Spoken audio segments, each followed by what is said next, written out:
To missile classes. Missile classes में सभी dear student को मेरे तरफ से बहुत बहुत स्वागत है।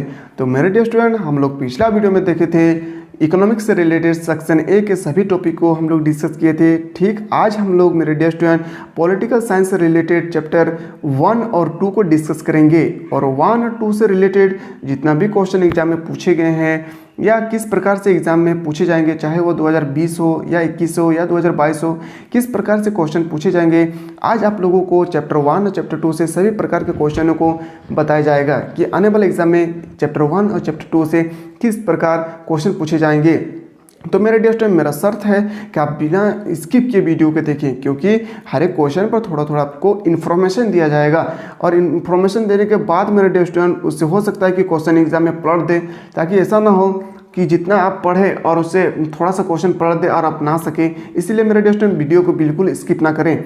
तो मेरे डियर स्टूडेंट, अभी तक जो कैंडिडेट मेरे चैनल को सब्सक्राइब नहीं किया है, तो प्लीज़ करके वो सब्सक्राइब करें, लाइक करें और ज़्यादा से ज़्यादा अपने फ्रेंड को या अपने भाई बहन को इतना सारा ये वीडियो शेयर करें मेरे डियर स्टूडेंट, ताकि वो घर बैठे आराम से पढ़ सकते हैं।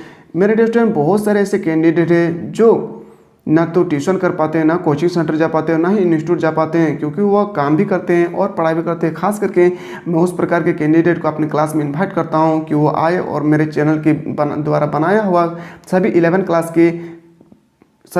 क्लास से रिलेटेड के टॉपिक को या सब्जेक्ट को देखें, टॉपिक बाय टॉपिक। आपको जितना बताया जा रहा है मेरे डियर स्टूडेंट, उतना आप पढ़ें। मेरा वादा है मेरे डियर स्टूडेंट कि इतना पढ़ने के बावजूद अगर कोई क्वेश्चन छूट जाए तो उसके बाद हमको कहेगा कि सर हाँ, आप जितना बताएं उतना नहीं आए हैं। मेरा वादा है मेरे डियर स्टूडेंट कि 40 क्वेश्चन एग्जाम में पूछे जाएंगे, उनमें से 35 क्वेश्चन जो मैं बताया है वही क्वेश्चन रहेगा। पर शर्त है मेरे डियर स्टूडेंट, आप लोग ईमानदारी के साथ पढ़े, वीडियो को बिल्कुल ना स्किप करें। तो मेरे डियर स्टूडेंट, ये है क्लास 11 और 11 से रिलेटेड आर्ट्स के आज चैप्टर 1 और 2 का हम लोग डिस्कस करेंगे। तो चलिए बिना देर किए आज हम लोग 1 और 2 को क्वेश्चन को डिस्कस करेंगे। तो मेरे डियर स्टूडेंट, सबसे पहला प्रश्न आज देख रहे हैं मेरे सामने है कि किसी ने कहा कि संविधान। मेरे दोस्तों, मैं फिर से आपको बता देना चाह रहा हूं कि आज जितना भी क्वेश्चन आपको बताया जा रहा है बहुत ही इंपॉर्टेंट और बहुत ही मोस्ट इंपॉर्टेंट है मेरे स्टूडेंट। इसीलिए क्वेश्चन को मैंने अलग से कलेक्ट करके ये ऐड किए हैं मेरे स्टूडेंट। तो आप लोग बिल्कुल ना सोचे कि ये क्वेश्चन नहीं एग्जाम में पूछे जाएंगे। तो मेरे स्टूडेंट, चलिए आज का पहला प्रश्न देखते हैं। किसी ने कहा कि संविधान के बिना कोई राज्य नहीं हो सकता। तो मेरे स्टूडेंट, ये आंसर बताने से पहले मैं बता देना चाहता हूं कि अगर भारत के बारे में पूछे तो ये डॉक्टर भीमराव अंबेडकर होगा। जी मेरे स्टूडेंट, ये डॉक्टर भीमराव अंबेडकर होंगे। और अगर विदेशी पॉलिटिकल्स के बारे में पूछा जाए तो ये इसका राइट आंसर हो जाएगा जेलेनिक जी ने ही कहा था कि संविधान के बिना कोई राज्य नहीं हो सकता है। मोस्ट इंपॉर्टेंट क्वेश्चन मेरे स्टूडेंट, आज जितना भी क्वेश्चन बताएंगे वेरी वेरी इंपॉर्टेंट क्वेश्चन मेरे डियर स्टूडेंट। नेक्स्ट क्वेश्चन दिया है कि 1946 में बना हमारी संविधान सभा में देशी रियासतों की कुल कितने सदस्य थे। तो इसका राइट आंसर होगा मेरे डियर स्टूडेंट 93। जी मेरे डियर स्टूडेंट, इसका राइट आंसर होगा 93। चलिए नेक्स्ट क्वेश्चन देखते हैं। और नेक्स्ट प्रश्न इंपॉर्टेंट नहीं है मेरे डियर स्टूडेंट, तो आप लोग पढ़ लीजिएगा। इसका सही उत्तर होगा ऑप्शन नंबर बी। चलिए नेक्स्ट क्वेश्चन चलते हैं। नेक्स्ट क्वेश्चन तो मेरे डियर स्टूडेंट लाजवाब क्वेश्चन है, वेरी वेरी इंपॉर्टेंट क्वेश्चन। संविधान सभा ने किस तारीख को अपना काम शुरू किया था। तो मोस्ट इंपॉर्टेंट क्वेश्चन, तो इसका राइट आंसर हो जाएगा ऑप्शन नंबर ए 9 दिसंबर 1946। चलिए अगला क्वेश्चन क्यों चलते हैं। अगला प्रश्न है मोस्ट इंपॉर्टेंट, संविधान सभा का अध्यक्ष कौन थे। तो इसका राइट आंसर होगा ऑप्शन नंबर ए डॉक्टर राजेंद्र प्रसाद। नेक्स्ट प्रश्न देखते हैं, डॉक्टर अंबेडकर किस समिति के अध्यक्ष थे। तो इसका राइट आंसर हो जाएगा ऑप्शन नंबर ए प्रारूप समिति। मेरे डियर स्टूडेंट, आज जितना भी आपको क्वेश्चन बताया जा रहा है उनमें से मेरा वादा है कि 10 से 12 क्वेश्चन चैप्टर 1 और चैप्टर 2 से ही रिलेटेड होंगे, क्योंकि चैप्टर 1 और चैप्टर 2 बहुत ही मोस्ट इंपॉर्टेंट क्वेश्चन है। चलिए नेक्स्ट क्वेश्चन क्यों चलते हैं। नेक्स्ट क्वेश्चन है कि संशोधन के द्वारा भारतीय संविधान की प्रस्तावना में पंथ शब्द जोड़ा गया। तो इसका राइट आंसर होगा ऑप्शन नंबर सी। जी मेरे डियर स्टूडेंट, इसका राइट आंसर होगा ऑप्शन नंबर सी 1976 42वां संविधान संशोधन। अगला क्वेश्चन क्यों चलते हैं। अगला प्रश्न है, संविधान की प्रस्तावना को भारत की राजनीतिक जन्म कुंडली किसने कहा। इसका सही उत्तर होगा ऑप्शन नंबर ए के एम मुंशी। अगला क्वेश्चन की चलते हैं, किस संविधान से संघीय व्यवस्था का नमूना लिया गया? मोस्ट इंपॉर्टेंट क्वेश्चन मेरे स्टूडेंट, इस प्रकार के क्वेश्चन एग्जाम में पूछे जाते हैं। तो इसका राइट आंसर होगा कनाडा। कनाडा देश से ही भारत का संविधान में संघीय व्यवस्था लिया गया है। अगला क्वेश्चन के देखते हैं, और अगला क्वेश्चन तो मेरे स्टूडेंट लाजवाब क्वेश्चन है, बहुत ही इंपॉर्टेंट क्वेश्चन है। किस योजना की सिफारिश पर भारतीय संविधान सभा का गठन किया गया? तो इसका राइट आंसर हो जाएगा option number C, cabinet mission. चलिए नेक्स्ट क्वेश्चन की ओर चलते हैं, और नेक्स्ट क्वेश्चन है, किस दल ने संविधान सभा की बैठक का बहिष्कार किया था? तो इसका राइट आंसर हो जाएगा option number C, Muslim League. Very very important question मेरे डियर स्टूडेंट। देखिए ये पूछा गया था 2019 में, आप देख रहे हैं कि कितना इंपॉर्टेंट क्वेश्चन है। और एक चीज़ है मेरे डियर स्टूडेंट कि बार बार क्वेश्चन रिपीट होते हैं, तो आप लोग बिल्कुल टेंशन ना लें, क्योंकि एग्जाम से पहले मैं प्रीवियस ईयर्स के क्वेश्चन को भी आपको बता दूंगा कि 2019 में या 2020 में किस प्रकार से पूछे गए थे। तो चलिए नेक्स्ट क्वेश्चन को चलते हैं। अगला प्रश्न है, संविधान सभा के सत्रों में किसने यह मांग की कि भारत को समाजवादी संघ घोषित किया जाए? तो इसका सही उत्तर होगा ऑप्शन नंबर डी, प्रोफेसर केटी शाह। अगला प्रश्न है, संविधान सभा ने किस तारीख पर यह संविधान अपनाया? तो राइट आंसर होगा ऑप्शन नंबर सी, 26 नवंबर 1946। अगर कहा जाए संविधान कब लागू हुआ था, बोल सकते हैं 26 जनवरी 1950। यहाँ आपको लागू करने की बात नहीं कहा है, इसमें कहा गया है कि किस तारीख पर यह संविधान अपनाया गया। अगला क्वेश्चन क्यों चलते हैं। अगला क्वेश्चन इंपॉर्टेंट नहीं है मेरे स्टूडेंट, तो इसको हम बता देना चाहता हूँ कि इसका राइट आंसर हो जाएगा ऑप्शन नंबर डी। चलिए नेक्स्ट क्वेश्चन क्यों चलते हैं, और नेक्स्ट क्वेश्चन तो लाजवाब क्वेश्चन है मेरे स्टूडेंट।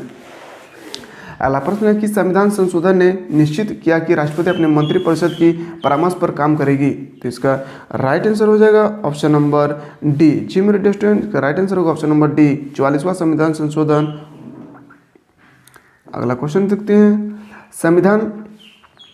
संविधान सभा का प्रथम अधिवेशन कब हुआ था? तो इसका सही उत्तर होगा ऑप्शन नंबर ए, बी, 9 दिसंबर 1946। अगला क्वेश्चन के चलते हैं, राष्ट्रपति की संकटकालीन शक्ति किस देश के संविधान से ली गई है? तो इसका सही उत्तर होगा ऑप्शन नंबर जी मेरे स्टूडेंट, इसका राइट आंसर होगा ऑप्शन नंबर डी, जर्मन के संविधान से। जर्मन के संविधान से भारत की आपातकालीन या संकटकालीन शक्तियाँ ली गई है। अगला प्रश्न क्यों चलते हैं। अगला प्रश्न है, निम्न में से किस देश का संविधान अलिखित है? इसका सही उत्तर होगा option number C, England. England की राजधानी ब्रिटेन। जी सॉरी मेरे डियर स्टूडेंट, इंग्लैंड की राजधानी लंदन। मेरे डियर स्टूडेंट ये भी याद रखें, क्योंकि एग्जाम में हो सकते हैं पूछे जा सकते हैं। तो मेरे डियर स्टूडेंट, भारत की संविधान एक लिखित संविधान है। तो आपने प्रश्न कहा है कि कौन सा संविधान ऐसा है जिसका संविधान अलिखित है? तो इसका राइट आंसर होगा ऑप्शन नंबर सी। अगला क्वेश्चन क्यों चलते हैं, सर्वप्रथम किस देश में संघात्मक शासन व्यवस्था की गई है? तो इसका सही उत्तर होगा ऑप्शन नंबर डी, कनाडा। अगला क्वेश्चन है, किस संशोधन के द्वारा भारतीय संविधान की प्रस्तावना में पंथ शब्द जोड़ा गया? तो इसका सही उत्तर होगा ऑप्शन नंबर बी, 42वां संविधान 1976। अगला क्वेश्चन क्यों चलते हैं। अगला प्रश्न उतना खास नहीं है मेरे स्टूडेंट, तो इसको आप स्किप कर सकते हैं, ये क्वेश्चन उतना इंपॉर्टेंट नहीं है। फिर भी मैं बता देना चाहता हूँ कि इसका राइट आंसर होगा ऑप्शन नंबर सी। चलिए नेक्स्ट क्वेश्चन क्यों चलते हैं। नेक्स्ट प्रश्न है, भारत गणतंत्र है क्योंकि? इसका सही उत्तर होगा ऑप्शन नंबर सी, क्योंकि राष्ट्रपति राज्य अध्यक्ष के हैं जिसका पद निर्वाचित होते हैं। अगला प्रश्न देखते हैं, भारत में संसदीय शासन प्रणाली है क्योंकि? राष्ट्रपति राज्य का नाम मात्र का अध्यक्ष है, वास्तविक सत्ता मंत्रिपरिषद के पास है, जो सामूहिक रूप से लोकसभा के प्रति उत्तरदायी होते हैं। मोस्ट इंपॉर्टेंट क्वेश्चन है, ऑप्शन नंबर है राइट आंसर।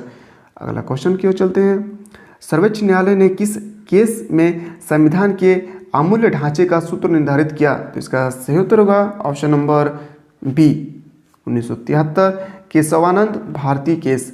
अगला क्वेश्चन क्यों चलते हैं।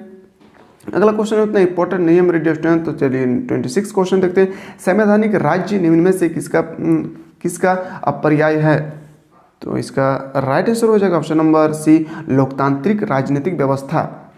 अगला प्रश्न क्यों चलते हैं, संविधानवाद का क्या अर्थ है? इसका सही उत्तर होगा उपयुक्त सभी। अगला प्रश्न क्यों चलते हैं। और अगला प्रश्न मेरे डियर मोस्ट इंपॉर्टेंट, अरस्तु ने कितने संविधानों का अध्ययन किया था? इसका सही उत्तर होगा ऑप्शन नंबर ए, 158। चलिए नेक्स्ट क्वेश्चन चलते हैं। अगला प्रश्न है, संविधान सभा ने या संविधान सभा के द्वारा संविधान निर्माण में कुल कितने समय लगा? इसका सही उत्तर होगा ऑप्शन नंबर सी, 2 वर्ष 11 माह 18 दिन। अगर मेरे डियर स्टूडेंट अगर रहे कि लगभग 3 साल तो वो भी आंसर हो सकते हैं, लेकिन कोई भी ऑप्शन में नहीं दिया है कि लगभग 3 साल। तो अगर किसी में दिया रहे कि लगभग 3 साल तो उसका राइट आंसर हो जाएगा लगभग 3 साल। अगर इस प्रकार अगर नहीं दिया है तो इसका सही उत्तर होगा ऑप्शन नंबर सी। चलिए नेक्स्ट क्वेश्चन की ओर चलते हैं।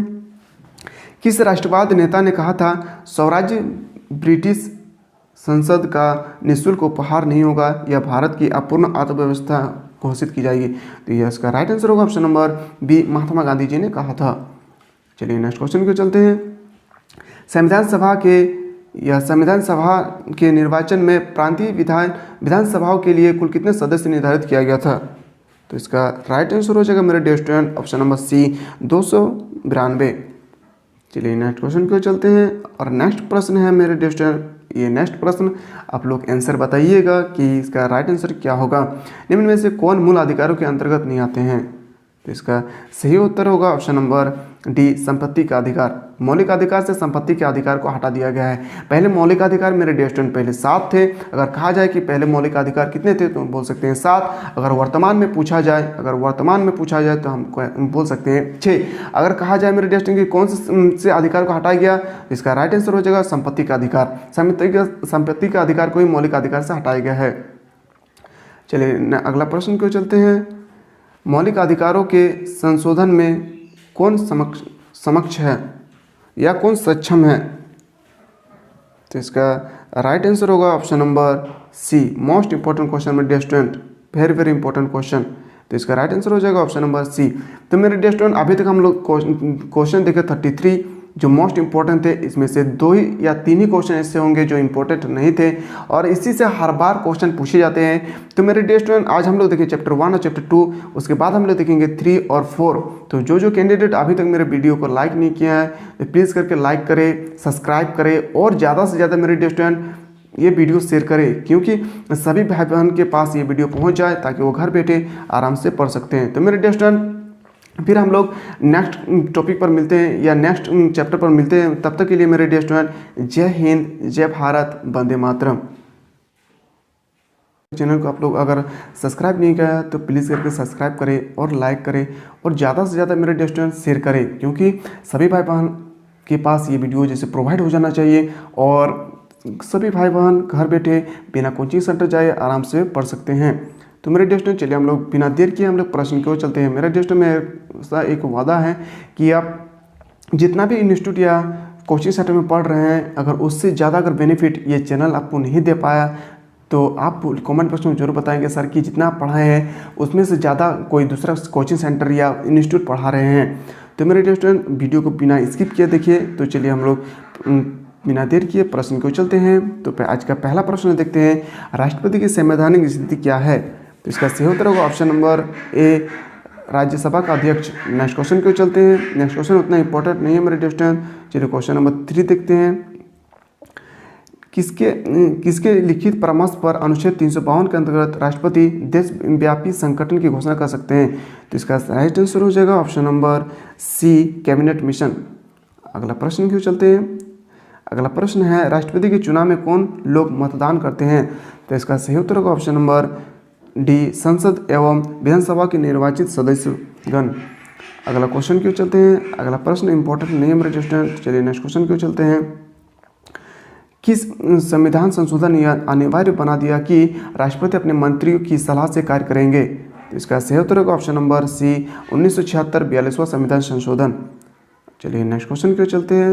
नेक्स्ट क्वेश्चन नंबर 7 कहता है, प्रधानमंत्री के मंत्रिपरिषद में किन्हें शामिल नहीं किया जाता है? तो इसका राइट आंसर होगा ऑप्शन नंबर डी, भारत का महाधिवक्ता या अटॉर्नी जनरल या एडवोकेट जनरल। अगला क्वेश्चन क्या है, प्रधानमंत्री किसका अध्यक्ष है? तो इसका राइट आंसर होगा ऑप्शन नंबर बी, शासन का अध्यक्ष है। अगला प्रश्न क्यों चलते हैं। अगला प्रश्न है, राष्ट्रपति को पद से हटाने के लिए किस प्रक्रिया का प्रयोग किया जा सकता है? तो इसका सही उत्तर होगा ऑप्शन नंबर ए, महाभियोग। जी मेरे डियर स्टूडेंट, महाभियोग के द्वारा ही राष्ट्रपति को उनके पद से हटा सकते हैं। अगला प्रश्न देखते हैं, very very most important question मेरे dear student, most important question था ये। अगला क्वेश्चन देखते हैं, कैबिनेट के मेहराब की आधारशिला किसे कहा जाता है? Most important question, very very important question. तो इसका राइट आंसर हो जाएगा ऑप्शन नंबर बी, प्रधानमंत्री। प्रधानमंत्री को ही कैबिनेट के मेहराब की आधारशिला कहा जाता है। चलिए नेक्स्ट क्वेश्चन को चलते हैं, और नेक्स्ट प्रश्न है, राज्यों के शासन में किसे केंद्र का अभिकर्ता या प्रतिनिधित्व कहा जाता है? या यह भी हो सकता है प्रश्न में, राज्य के शासन में केंद्र का प्रतिनिधित्व किसे कहा जाता है? तो इसका राइट आंसर होगा राज्यपाल, गवर्नर। जी मेरे दोस्तों, राज्य से रिलेटेड इसका सही उत्तर होगा राज्यपाल। अगला प्रश्न क्यों चलते हैं।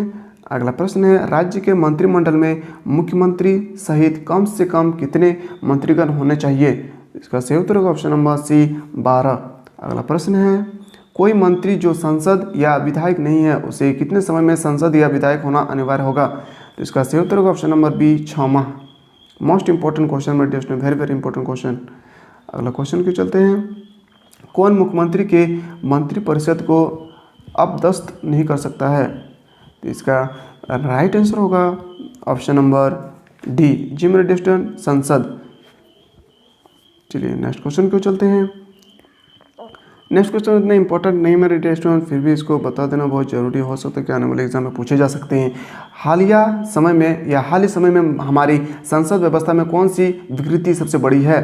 तो इसका राइट आंसर होगा ऑप्शन नंबर डी, जी मेरे दोस्तों, राइट आंसर होगा ऑप्शन नंबर डी, कैबिनेट के ऊपर। चलिए अगला क्वेश्चन क्यों चलते हैं। अगला क्वेश्चन है, किस अनुच्छेद के अंतर्गत राज्यों में राष्ट्रपति शासन लागू किया जाता है? Very very important question, most important question मेरे दोस्तों।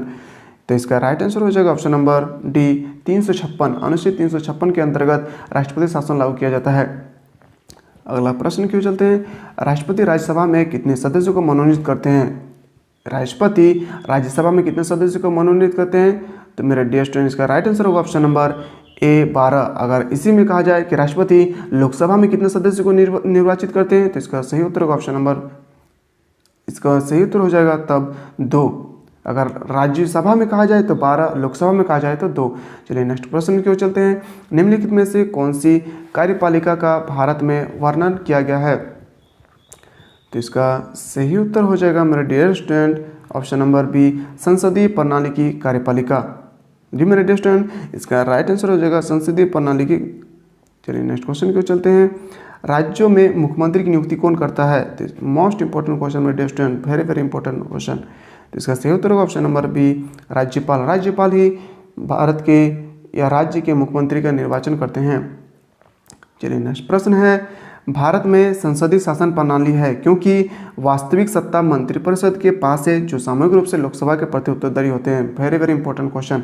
चलिए नेक्स्ट क्वेश्चन की ओर चलते हैं, प्रधानमंत्री को हटाने के लिए साधारण बहुमत से संसद में अविश्वास का प्रस्ताव पास किया जा सकता है। इसका सही उत्तर होगा ऑप्शन नंबर सी।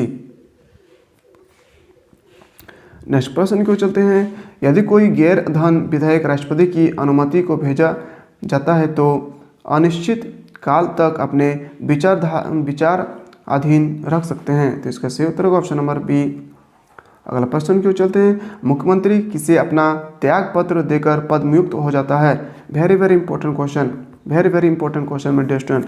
तो इसका राइट आंसर होगा ऑप्शन नंबर बी, राज्यपाल। अगला प्रश्न है, प्रधानमंत्री की नियुक्ति करने में राष्ट्रपति गठबंधन अथवा उस दल के नेता को चुनता है जिसे लोकसभा में बहुमत का समर्थन प्राप्त हो। Very very important question. चलिए नेक्स्ट प्रश्न की ओर चलते हैं, संसदीय कार्यपालिका का अर्थ होता है? तो इसका सही उत्तर होगा ऑप्शन नंबर डी, ऐसी कार्यपालिका जो संसद के बहुमत पर निर्भर हो।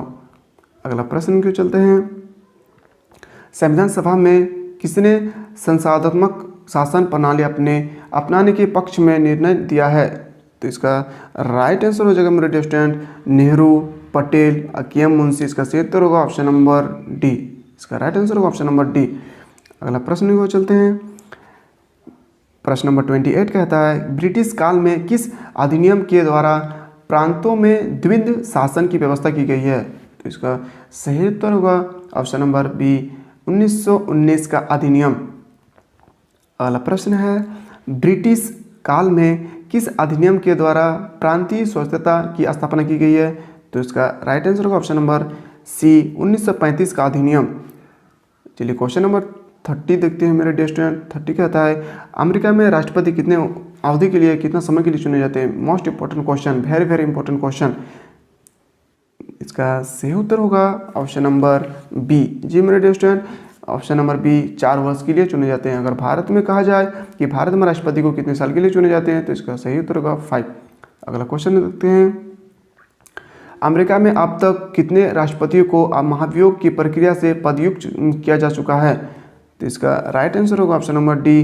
कोई भी ऐसा अमेरिका राष्ट्रपति नहीं है जिसे महाभियोग द्वारा हटाया गया है। अगला क्वेश्चन की ओर चलते हैं।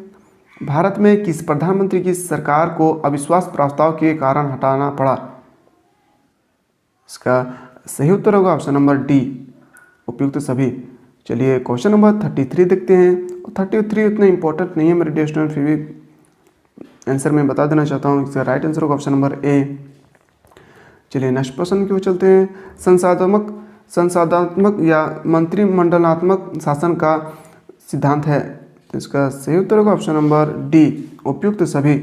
अगला क्वेश्चन की ओर चलते हैं। मंत्रिपरिषद सामूहिक रूप से इसके प्रति उत्तरदायी होते हैं। ये तो क्वेश्चन हमको लग रहा है मेरे डियर स्टूडेंट कि कोई ऐसा एग्जाम ना हो, चाहे वो 2019 का एग्जाम हो, चाहे वो 2020 का एग्जाम हो या 2021 का, या आने वाले कोई भी एग्जाम हो जिसमें ये क्वेश्चन ना पूछा जाए। बहुत ही इंपॉर्टेंट क्वेश्चन मेरे डियर स्टूडेंट, बहुत ही important question, very very important question है कि मंत्रिपरिषद सामूहिक रूप से किसके प्रति उत्तरदायी होते हैं। तो इसका सही उत्तर होगा ऑप्शन नंबर ए, लोकसभा। और लोकसभा को ही मेरे dear student people of the house, ये भी क्वेश्चन पूछा जा सकता है कि पीपल ऑफ द हाउस किस सदन को कहा जाता है। तो लोकसभा को कहा जाता है। अब people of the house Lok Sabha को कौन वर्ष में कहा गया था। इसका सही उत्तर होगा ऑप्शन नंबर, इसका सही उत्तर हो जाएगा 1951। चलिए नेक्स्ट क्वेश्चन देखते हैं। संविधान के किस अनुच्छेद में राष्ट्रपति पद के लिए योग्यता वर्णित है। तो इसका राइट आंसर होगा ऑप्शन नंबर बी, अनुच्छेद 58। अगला क्वेश्चन देखते हैं 37।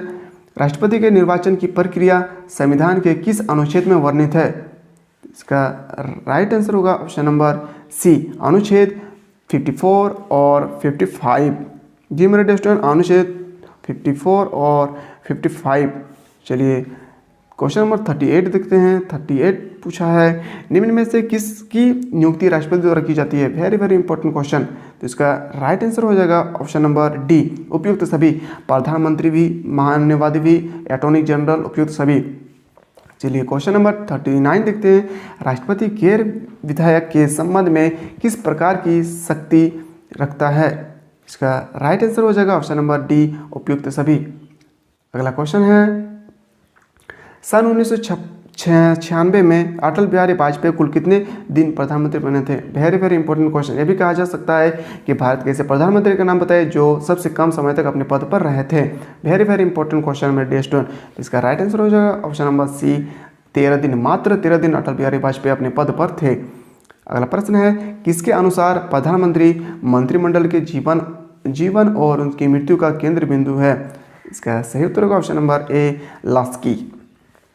अगला प्रश्न देखते हैं। राष्ट्रपति पद के लिए न्यूनतम निर्धारित आयु है। इसका राइट आंसर होगा ऑप्शन नंबर सी, 35। जी मेरे डियर स्टूडेंट, इसका राइट आंसर होगा ऑप्शन नंबर सी, 35। अगला प्रश्न है 43 क्वेश्चन कहता है किसने कहा कि राज्यपाल सोने के पिंजड़े में बंद चिड़िया के समान है। वेरी वेरी इंपॉर्टेंट मेरे डियर स्टूडेंट, ये क्वेश्चन बहुत बार एग्जाम में पूछे गए हैं। क्वेश्चन कहता है किसने कहा कि राज्यपाल सोने के पिंजड़े में बंद चिड़िया के समान है। इसका राइट आंसर हो जाएगा ऑप्शन नंबर ए, सरोजिनी नायडू। अगला प्रश्न है मंत्रिपरिषद का अध्यक्ष होता है। मंत्रिपरिषद का अध्यक्ष होता है तो इसका राइट आंसर होगा ऑप्शन नंबर बी, मुख्यमंत्री। अगला क्वेश्चन है राज्यपाल का वास्तविक प्रधान कौन होता है। वेरी वेरी इंपॉर्टेंट, राज्यपाल का वास्तविक प्रधान कौन होता है। तो इसका सही उत्तर होगा मेरे dear student option number D, मुख्यमंत्री। मुख्यमंत्री राज्यपाल का वास्तविक प्रधान होता है। अगला प्रश्न है, अगला प्रश्न का आंसर मेरे डियर स्टूडेंट ये तो अगर 1,10,000 नहीं हो सकता, क्योंकि आज के दिनों पर वर्तमान समय में देखा जाए तो सभी राज्यपाल हो या प्रधानमंत्री या राष्ट्रपति सभी के वर्तमान वेतन चेंज हो चुके हैं। तो मेरे डिस्ट्रिक्ट में राज्यपाल से रिलेटेड या मुख्यमंत्री या राष्ट्रपति या कोई भी और सारे प्रधानमंत्री हो, सबके राष्ट्र वेतन को वर्तमान वेतन में कि प्रतिमाह कितने वेतन दिए जाते हैं उनके लिए मैं एक अलग से, चाहे 2 मिनट का हो या 3 मिनट का, अलग से एक वीडियो लेकर आप लोगों के सामने मैं जरूर आऊँगा। तो मेरा डिस्ट्रिक्ट इसका आंसर बताना सही नहीं है। तो चलिए नेक्स्ट क्वेश्चन की ओर चलते हैं। नेक्स्ट प्रश्न है, निम्न में से उस व्यक्ति का नाम बताइए जिसने लोकसभा का विश्वास मत प्राप्त किए बिना ही प्रधानमंत्री पद पर कार्य किए। तो इसका राइट आंसर हो जाएगा option number D, Morarji Desai. Morarji Desai एक ऐसे प्रधानमंत्री थे जिन्होंने लोकसभा का विश्वास मत प्राप्त किए बिना ही प्रधानमंत्री ग्रहण कर लिए थे। अगला प्रश्न देखते हैं, और अगला प्रश्न है, झारखंड विधान परिषद में कितने सदस्यों को राज्यपाल मनोनीत कर सकता है। तो इसका राइट आंसर होगा ऑप्शन नंबर ए, 1/3 सदस्य को। चलिए नेक्स्ट प्रश्न देखते हैं, और आज का सेकंड लास्ट प्रश्न है, राज्यपाल को शपथ ग्रहण कौन दिलाते हैं। जी मेरे student, very very important question. राज्यपाल को शपथ ग्रहण कौन दिलाते हैं। तो इसका राइट आंसर हो जाएगा ऑप्शन नंबर डी, उच्च न्यायालय के मुख्य न्यायाधीश। जी मेरे स्टूडेंट, या हाई कोर्ट के मुख्य न्यायाधीश, यहाँ सुप्रीम कोर्ट नहीं होगा मेरे स्टूडेंट, यहाँ हाई कोर्ट के मुख्य न्यायाधीश जिसे हम लोग उच्च न्यायालय कहते हैं, और सुप्रीम कोर्ट को हम लोग कहते हैं उच्चतम न्यायालय। चलिए आज का लास्ट प्रश्न देखते हैं, और चैप्टर 3 और 4 का आज लास्ट प्रश्न है। उसके बाद हम लोग डिस्कस करेंगे चैप्टर 5। जी मेरे डियर स्टूडेंट, हम लोग इस प्रकार तब तक पढ़ते रहेंगे जब तक पॉलिटिकल साइंस से रिलेटेड सेक्शन ए का सभी टॉपिक को ना देख लें। तो लास्ट प्रश्न है कि भारत में मनोनयन करने का अधिकार किसको है। इसका राइट आंसर होगा ऑप्शन नंबर ए, राष्ट्रपति। जी मेरे डियर स्टूडेंट, यहाँ अगर कोई भी कैंडिडेट इंग्लिश मीडियम से, तो मैं उनके लिए इंग्लिश मीडियम से भी क्वेश्चन को बनाया है, और देख सकते हैं ये क्वेश्चन कब पूछा गया है मेरे डियर स्टूडेंट, मैं नहीं कह सकता, आप लोग खुद देखकर बताइए कि सर ये क्वेश्चन कब पूछे गए हैं। तो ये क्वेश्चन 2019 में पूछे गए हैं कि भारत में मनोनयन करने का अधिकार किसको है, तो राष्ट्रपति को है। तो चलिए मेरे डियर स्टूडेंट, आज हम लोग देखें चैप्टर 3 और 4 के क्वेश्चन। अब नेक्स्ट क्वेश्चन हम लोग नेक्स्ट वीडियो में देखेंगे चैप्टर 5 और 6। तो वीडियो को जो अभी तक लाइक नहीं किया है तो प्लीज़ करके वो लाइक करें, सब्सक्राइब करें मेरे डियर स्टूडेंट, सब्सक्राइब करें, और ज़्यादा से ज़्यादा अपने फ्रेंड। आज हम लोग डिस्कस करेंगे चैप्टर 5 और 6 जो भी मोस्ट इंपॉर्टेंट क्वेश्चन इससे रिलेटेड एग्जाम में पूछे गए हैं या पूछे जाएंगे। हम लोग सभी प्रकार के क्वेश्चन को डिस्कस करेंगे। तो जो अभी कैंडिडेट अभी तक लाइक नहीं किए हैं तो प्लीज़ करके वीडियो को लाइक करें, सब्सक्राइब करें, और ज़्यादा से ज़्यादा अपने फ्रेंड हो या भाई बहन हो सभी को इतना सारा शेयर करें मेरे डियर स्टूडेंट ये वीडियो, ताकि सभी भाई बहन आराम से घर बैठे पढ़ सकते हैं। तो चलिए मेरे डियर स्टूडेंट, हम लोग बिना देरी के प्रश्न को चलते हैं। तो आज हम लोग देखेंगे सबसे पहले चैप्टर 5, उसके बाद देखेंगे चैप्टर 6। जी मेरे डियर स्टूडेंट, चैप्टर 5 का आज पहला प्रश्न है, देख रहे हैं आप कि राष्ट्रपति एवं संसद का क्या अर्थ है। इसका राइट आंसर होगा ऑप्शन नंबर डी, राष्ट्रपति, राज्यसभा और लोकसभा। चलिए नेक्स्ट क्वेश्चन क्यों चलते हैं। नेक्स्ट क्वेश्चन है, जो क्वेश्चन में वीवीआई लगाएंगे मेरे डियर स्टूडेंट, वो क्वेश्चन आप लोग वो थोड़ा खास करके देखें। राज्यसभा में निर्वाचित सदस्यों की अधिकतम संख्या कितनी हो सकती है। तो इसका सही उत्तर होगा ऑप्शन नंबर बी, 238। चलिए नेक्स्ट, पहले मेरे डियर स्टूडेंट 238 थे, अभी अगर देखा जाए ऑप्शन में अगर 245 रहे तो उसको हम लोग पहले टिक करेंगे। तो चलिए नेक्स्ट क्वेश्चन क्यों चलते हैं कि कौन सा बिल राज्यसभा से प्रस्तावित नहीं हो सकता है। इसका राइट आंसर होगा मनी बिल, धन विधेयक। चलिए नेक्स्ट क्वेश्चन क्यों चलते हैं। नेक्स्ट प्रश्न है, लोकसभा में राज्यों को अधिकतम कितने निर्वाचित स्थान दिए गए हैं। Very very important question. तो इसका सही उत्तर होगा ऑप्शन नंबर सी, 530। चलिए अगला क्वेश्चन क्यों चलते हैं। अगला प्रश्न है, किस राज्य के विधानमंडल में विधान परिषद नहीं है। Most important question, very very important question मेरे डियर स्टूडेंट, किस राज्य के विधानमंडल में विधान परिषद नहीं है। तो इसका राइट आंसर हो जाएगा ऑप्शन नंबर बी, तमिलनाडु। चलिए नेक्स्ट क्वेश्चन क्यों चलते हैं। नेक्स्ट प्रश्न है, किस राज्य की विधानसभा में अधिक से अधिक कितने स्थान हो सकते हैं। तो इसका सही उत्तर होगा ऑप्शन नंबर ए, 500। चलिए नेक्स्ट क्वेश्चन क्यों चलते हैं। केंद्रीय मंत्रिपरिषद किसके प्रति सामूहिक रूप से उत्तरदायी होते हैं। Very very important question, most important question. तो इसका राइट आंसर होगा ऑप्शन नंबर डी, लोकसभा। अगला प्रश्न है, देखते हैं। अगला प्रश्न है, राजनीतिक दल बदल विरोधी कानून कौन सा संविधान संशोधन है। इसका सही उत्तर होगा ऑप्शन नंबर बी 1985 का 52वां संविधान संशोधन, जिसमें दल बदल कानून को लागू किया गया है। अब मेरे डियर स्टूडेंट, अगर आप कहा जाए कि किस अनुसूची में दल बदल कानून का उल्लेख किया गया है, तो आप लोग याद रखिएगा अनुसूची 10 में दल बदल कानून के बारे में उल्लेख किया गया है। चलिए नेक्स्ट क्वेश्चन तो इंपॉर्टेंट नहीं है मेरे डियर स्टूडेंट, इसका छोड़ देते हैं। चलिए नेक्स्ट प्रश्न है, यदि लोकसभा धन विधेयक पास करती है तो उसे राज्यसभा में या राज्यसभा से कितने दिनों के भीतर पास होना चाहिए? वेरी वेरी इंपॉर्टेंट क्वेश्चन, 14 दिन, मोस्ट इंपॉर्टेंट क्वेश्चन मेरे डियर स्टूडेंट। चलिए अगला क्वेश्चन देखते हैं। अगला प्रश्न है, किस बिल पर राष्ट्रपति अपने विशेष अधिकार का प्रयोग कर सकते हैं? इसका सही उत्तर होगा ऑप्शन नंबर सी, गैर धन विधेयक। अगले क्वेश्चन की ओर चलते हैं। अगला प्रश्न है, राज्यसभा का सदस्य होने के लिए उम्मीदवार की न्यूनतम आयु कितनी है? Most important question, very very important question मेरे डियर स्टूडेंट। इसका राइट आंसर होगा ऑप्शन नंबर सी, 30 वर्ष। और अगर पूछा जाए कि लोकसभा का कितना होना चाहिए, तो हम लोग लिखेंगे 25 वर्ष। चलिए नेक्स्ट क्वेश्चन की ओर चलते हैं कि सदन में अध्यापकों और स्नातकों के स्थान का आरक्षण किया गया है। इसका राइट आंसर होगा option number D, Vidhan Parishad. अगला क्वेश्चन देखते हैं, दल बदल विरोधी कानून किन पर लागू नहीं होता है? Very very important question. तो इसका सही उत्तर होगा ऑप्शन नंबर डी, नगर पालिका के सदन्यगण। नगर पालिका के सदन्यगण के विरोध दल बदल कानून लागू नहीं होता है। चलिए नेक्स्ट क्वेश्चन की ओर चलते हैं।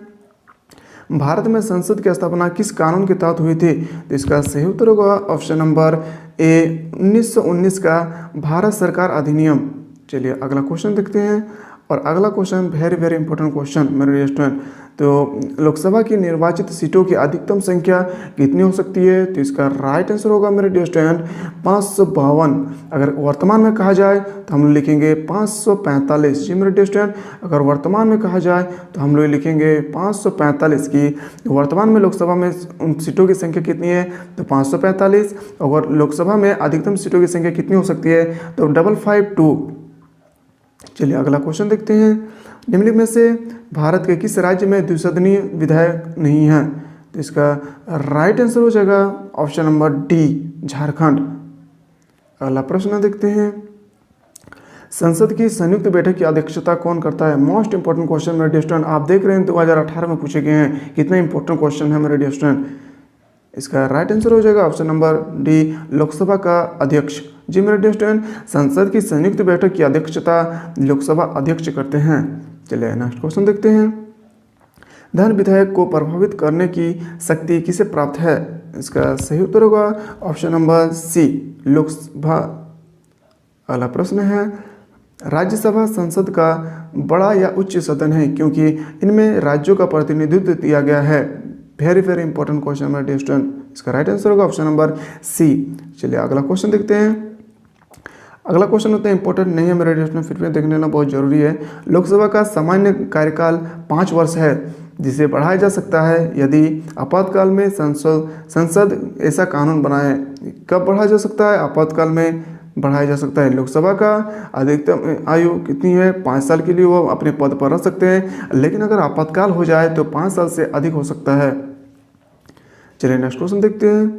राज्यपाल अपने विधानमंडल में पारित किसी बिल को राष्ट्रपति के विचाराधीन सुरक्षित रखा जाता है क्योंकि वह केंद्र के किसी कानून या उसकी नीति से टकरा सकता है। जी मेरे डियर स्टूडेंट, इसका राइट आंसर हो जाएगा ऑप्शन नंबर सी। इतना इंपॉर्टेंट नहीं है मेरे डियर स्टूडेंट। चलिए नेक्स्ट क्वेश्चन देखते हैं। किस सदस्य को दल बदलू होने की स्थिति में सदन की सदस्यता से वांछित किया जा सकता है यदि अपनी इच्छा से उस पार्टी को छोड़ देता है जिसके टिकट पर उसका चुनाव हुआ है? इसका आंसर होगा ऑप्शन नंबर सी। चलिए अगला क्वेश्चन देखते हैं। राष्ट्रपति गतिविरोध को दूर करने के लिए दोनों सदनों का संयुक्त अधिवेशन बुला सकता है यदि वह गैर धन विधेयक है जिसके साधारण बहुमत से पास किया जाना है। तो इसका राइट आंसर होगा ऑप्शन नंबर डी। चलिए इस सब ये क्वेश्चन मेरा टेस्ट में उतना खास नहीं है, तो आप इसको नहीं भी याद करें तो चलेगा, लेकिन जिस क्वेश्चन पर मैं वीवीआई लगाऊंगा उस पर खास करके आप लोग थोड़ा गौर करें। किस वर्ष तक भारत में लोकसभा एवं विधानसभा की सीटों की संख्या नहीं बढ़ाई जा सकती है? Option number C 2026। डी मेरे स्टूडेंट, मोस्ट इंपॉर्टेंट क्वेश्चन। चलिए अगला क्वेश्चन देखते हैं। भारतीय नागरिक कितने वर्ष की आयु में लोकसभा के चुनाव लड़ सकते हैं? तो इसका मोस्ट इंपोर्टेंट होगा 25। अभी तुरंत बताएं कि अगर लोकसभा के लिए कहा जाए तो 25 और राज्यसभा के लिए कहा जाए तो 30। चलिए नेक्स्ट क्वेश्चन देखते हैं।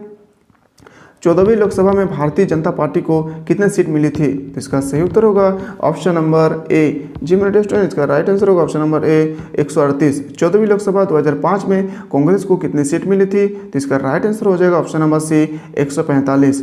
अगला प्रश्न है, उपराष्ट्रपति राज्यसभा का पदेन सभापति होता है। वेरी वेरी इंपॉर्टेंट क्वेश्चन मेरे dear student, most important question, लाजवाब क्वेश्चन है मेरे डियर स्टूडेंट, इसको बिल्कुल आप लोग ना छोड़ें। चलिए नेक्स्ट क्वेश्चन की ओर चलते हैं। संसद के दोनों सदनों के संयुक्त अधिवेशन को कौन बुला सकता है? तो इसका राइट आंसर होगा ऑप्शन नंबर ए लोकसभा अध्यक्ष। जी मेरे स्टूडेंट, इसका राइट आंसर हो जाएगा ऑप्शन नंबर ए लोकसभा अध्यक्ष। ये मेरे स्टूडेंट ये बिल्कुल गलत है, यह ऑप्शन ए गलत है, यह सही नहीं है मेरे स्टूडेंट। संसद के दोनों सदनों के संयुक्त अधिवेशन राष्ट्रपति बुलाते हैं मेरे स्टूडेंट। इसका राइट आंसर होगा ऑप्शन नंबर बी राष्ट्रपति। चलिए अगला क्वेश्चन देखते हैं। धन विधेयक संसद में पेश करने से पहले किसे अनुमति लेना आवश्यक है? इसका राइट आंसर हो जाएगा ऑप्शन नंबर सी राष्ट्रपति। Very very important question, most important question. चलिए अगला क्वेश्चन देखते हैं। इनमें से कौन भारतीय संसद का अंग नहीं है? तो इसका राइट आंसर होगा ऑप्शन नंबर डी प्रधानमंत्री। जी मेरे स्टूडेंट, इसका राइट आंसर होगा ऑप्शन नंबर डी प्रधानमंत्री। इनमें से कौन भारतीय संसद के अंग नहीं है? तो भारतीय संसद के अंग लोकसभा भी है, राज्यसभा भी है और राष्ट्रपति भी है, और राष्ट्रपति इन दोनों के संयुक्त बैठक को बुलाते हैं, तो इसका मतलब प्रधानमंत्री नहीं हो सकते हैं। चलिए अगला क्वेश्चन देखते हैं। किसी विधायक दल के कितने सदस्य एक साथ अपनी पार्टी छोड़कर किसी अन्य पार्टी में शामिल होते हैं तो उन्हें दलबदलु नहीं माना जाएगा? तो इसका राइट आंसर हो जाएगा ऑप्शन नंबर ए 2/3 सदस्य। अगला क्वेश्चन की ओर चलते हैं। भारत की संसद को लोक लेखा समिति के अध्यक्ष का नाम कौन निर्देशित करता है? तो इसका राइट आंसर हो जाएगा ऑप्शन नंबर डी लोकसभा का अध्यक्ष। अगला प्रश्न है, लोकसभा का विघटन कौन करता है? इसका राइट आंसर होगा ऑप्शन नंबर सी राष्ट्रपति। राष्ट्रपति लोकसभा को विघटन कर सकते हैं। अगला प्रश्न है, कौन राज्यसभा का पदेन अध्यक्ष होता है? तो इसका वेरी वेरी इंपॉर्टेंट क्वेश्चन मेरे स्टूडेंट, तो इसका राइट आंसर होगा ऑप्शन नंबर डी उपराष्ट्रपति। राज्यसभा का पदेन अध्यक्ष अगर पूछे मेरे स्टूडेंट तो उपराष्ट्रपति, और अगर पूछा जाए कि लोकसभा का क्या होगा तो लोकसभा अध्यक्ष खुद होते हैं। चलिए अगला क्वेश्चन देखते हैं। वर्तमान में लोकसभा की सदस्य की संख्या कितनी है? तो हम लोग बोल सकते हैं 545। किसी संघ शासित क्षेत्र में विधानसभा का गठन करने का अधिकार किसे है? तो इसका राइट आंसर होगा ऑप्शन नंबर सी। जी मेरे डियर स्टूडेंट, इसका राइट आंसर होगा ऑप्शन नंबर सी। किसी संघ शासित क्षेत्र में विधानमंडल का गठन करने का अधिकार किसे है? तो इसका सही उत्तर होगा ऑप्शन नंबर ए संसद। राष्ट्रपति संसद के किस सदन का सदस्य होता है? तो इसका राष्ट्रपति संसद के किस सदन का सदस्य होता है? तो मेरे स्टूडेंट ये लोकसभा का भी होते हैं, राज्यसभा का भी होते हैं, और लिखा है मेरे स्टूडेंट किसी भी सदन का नहीं है। क्वेश्चन फिर से एक बार देखते हैं, राष्ट्रपति संसद के किस सदन का सदस्य होता है?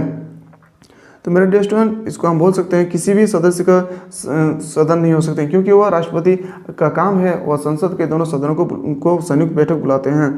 चलिए अगला क्वेश्चन देखते हैं। अगला क्वेश्चन इतने इंपॉर्टेंट नहीं है मेरे स्टूडेंट, तो नेक्स्ट क्वेश्चन देखते हैं।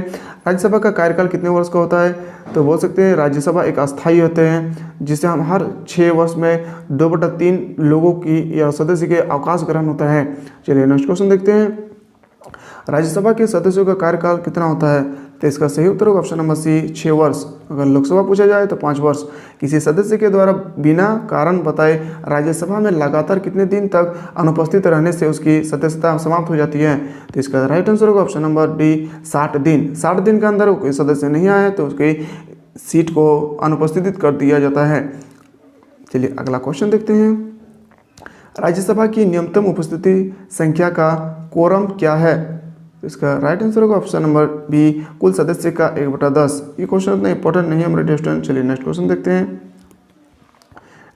राज्यसभा को किस क्षेत्र में लोकसभा के समान शक्तियां प्राप्त नहीं है? तो इसका सही उत्तर होगा ऑप्शन नंबर सी धन विधेयक के संबंध में। राज्यसभा को किस क्षेत्र में लोकसभा के समान शक्तियां प्राप्त नहीं है? तो इसका सही उत्तर हो जाएगा ऑप्शन नंबर सी धन विधेयक के संबंध में। चलिए अगला क्वेश्चन देखते हैं। किस क्षेत्र में राज्यसभा की शक्तियां लोकसभा के समान है? तो इसका सही उत्तर होगा ऑप्शन नंबर डी, उपयुक्त सभी। अगला प्रश्न देखते हैं मेरे प्यारे, लोकसभा के लिए प्रयुक्त अन्य नाम है। जी मेरे डियर स्टूडेंट, जो आप लोकसभा देख रहे हैं कि लोकसभा को और किन किन नाम से जाने जाते हैं, तो इसका राइट आंसर हो जाएगा मेरे डियर स्टूडेंट, छोटा सदन, निम्न सदन, प्रथम सदन या तो उपयुक्त सभी। तो इसका राइट आंसर होगा उपयुक्त सभी। छोटा सदन, निम्न सदन और प्रथम सदन के नाम से भी जाने जाते हैं। और मेरे डियर स्टूडेंट, मैं इसी के साथ एक बार बता देना चाहता हूँ कि लोकसभा को ही और एक अन्य नाम से जाने जाते हैं जिनका नाम है people of the house. People of the house Lok Sabha को कहा जाता है। चलिए अगला क्वेश्चन देखते हैं, लोकसभा में संघ शासित प्रदेशों को कितने स्थान दिए गए हैं? तो इसका सही उत्तर होगा ऑप्शन नंबर ए 2020। किस प्रधानमंत्री के शासनकाल में दल बदल विरोधी अधिनियम 1985 पारित किया गया है? जी मेरे डियर स्टूडेंट, क्वेश्चन कहता है किस प्रधानमंत्री के शासनकाल में दल बदल विरोधी अधिनियम 1985 पारित किया गया है?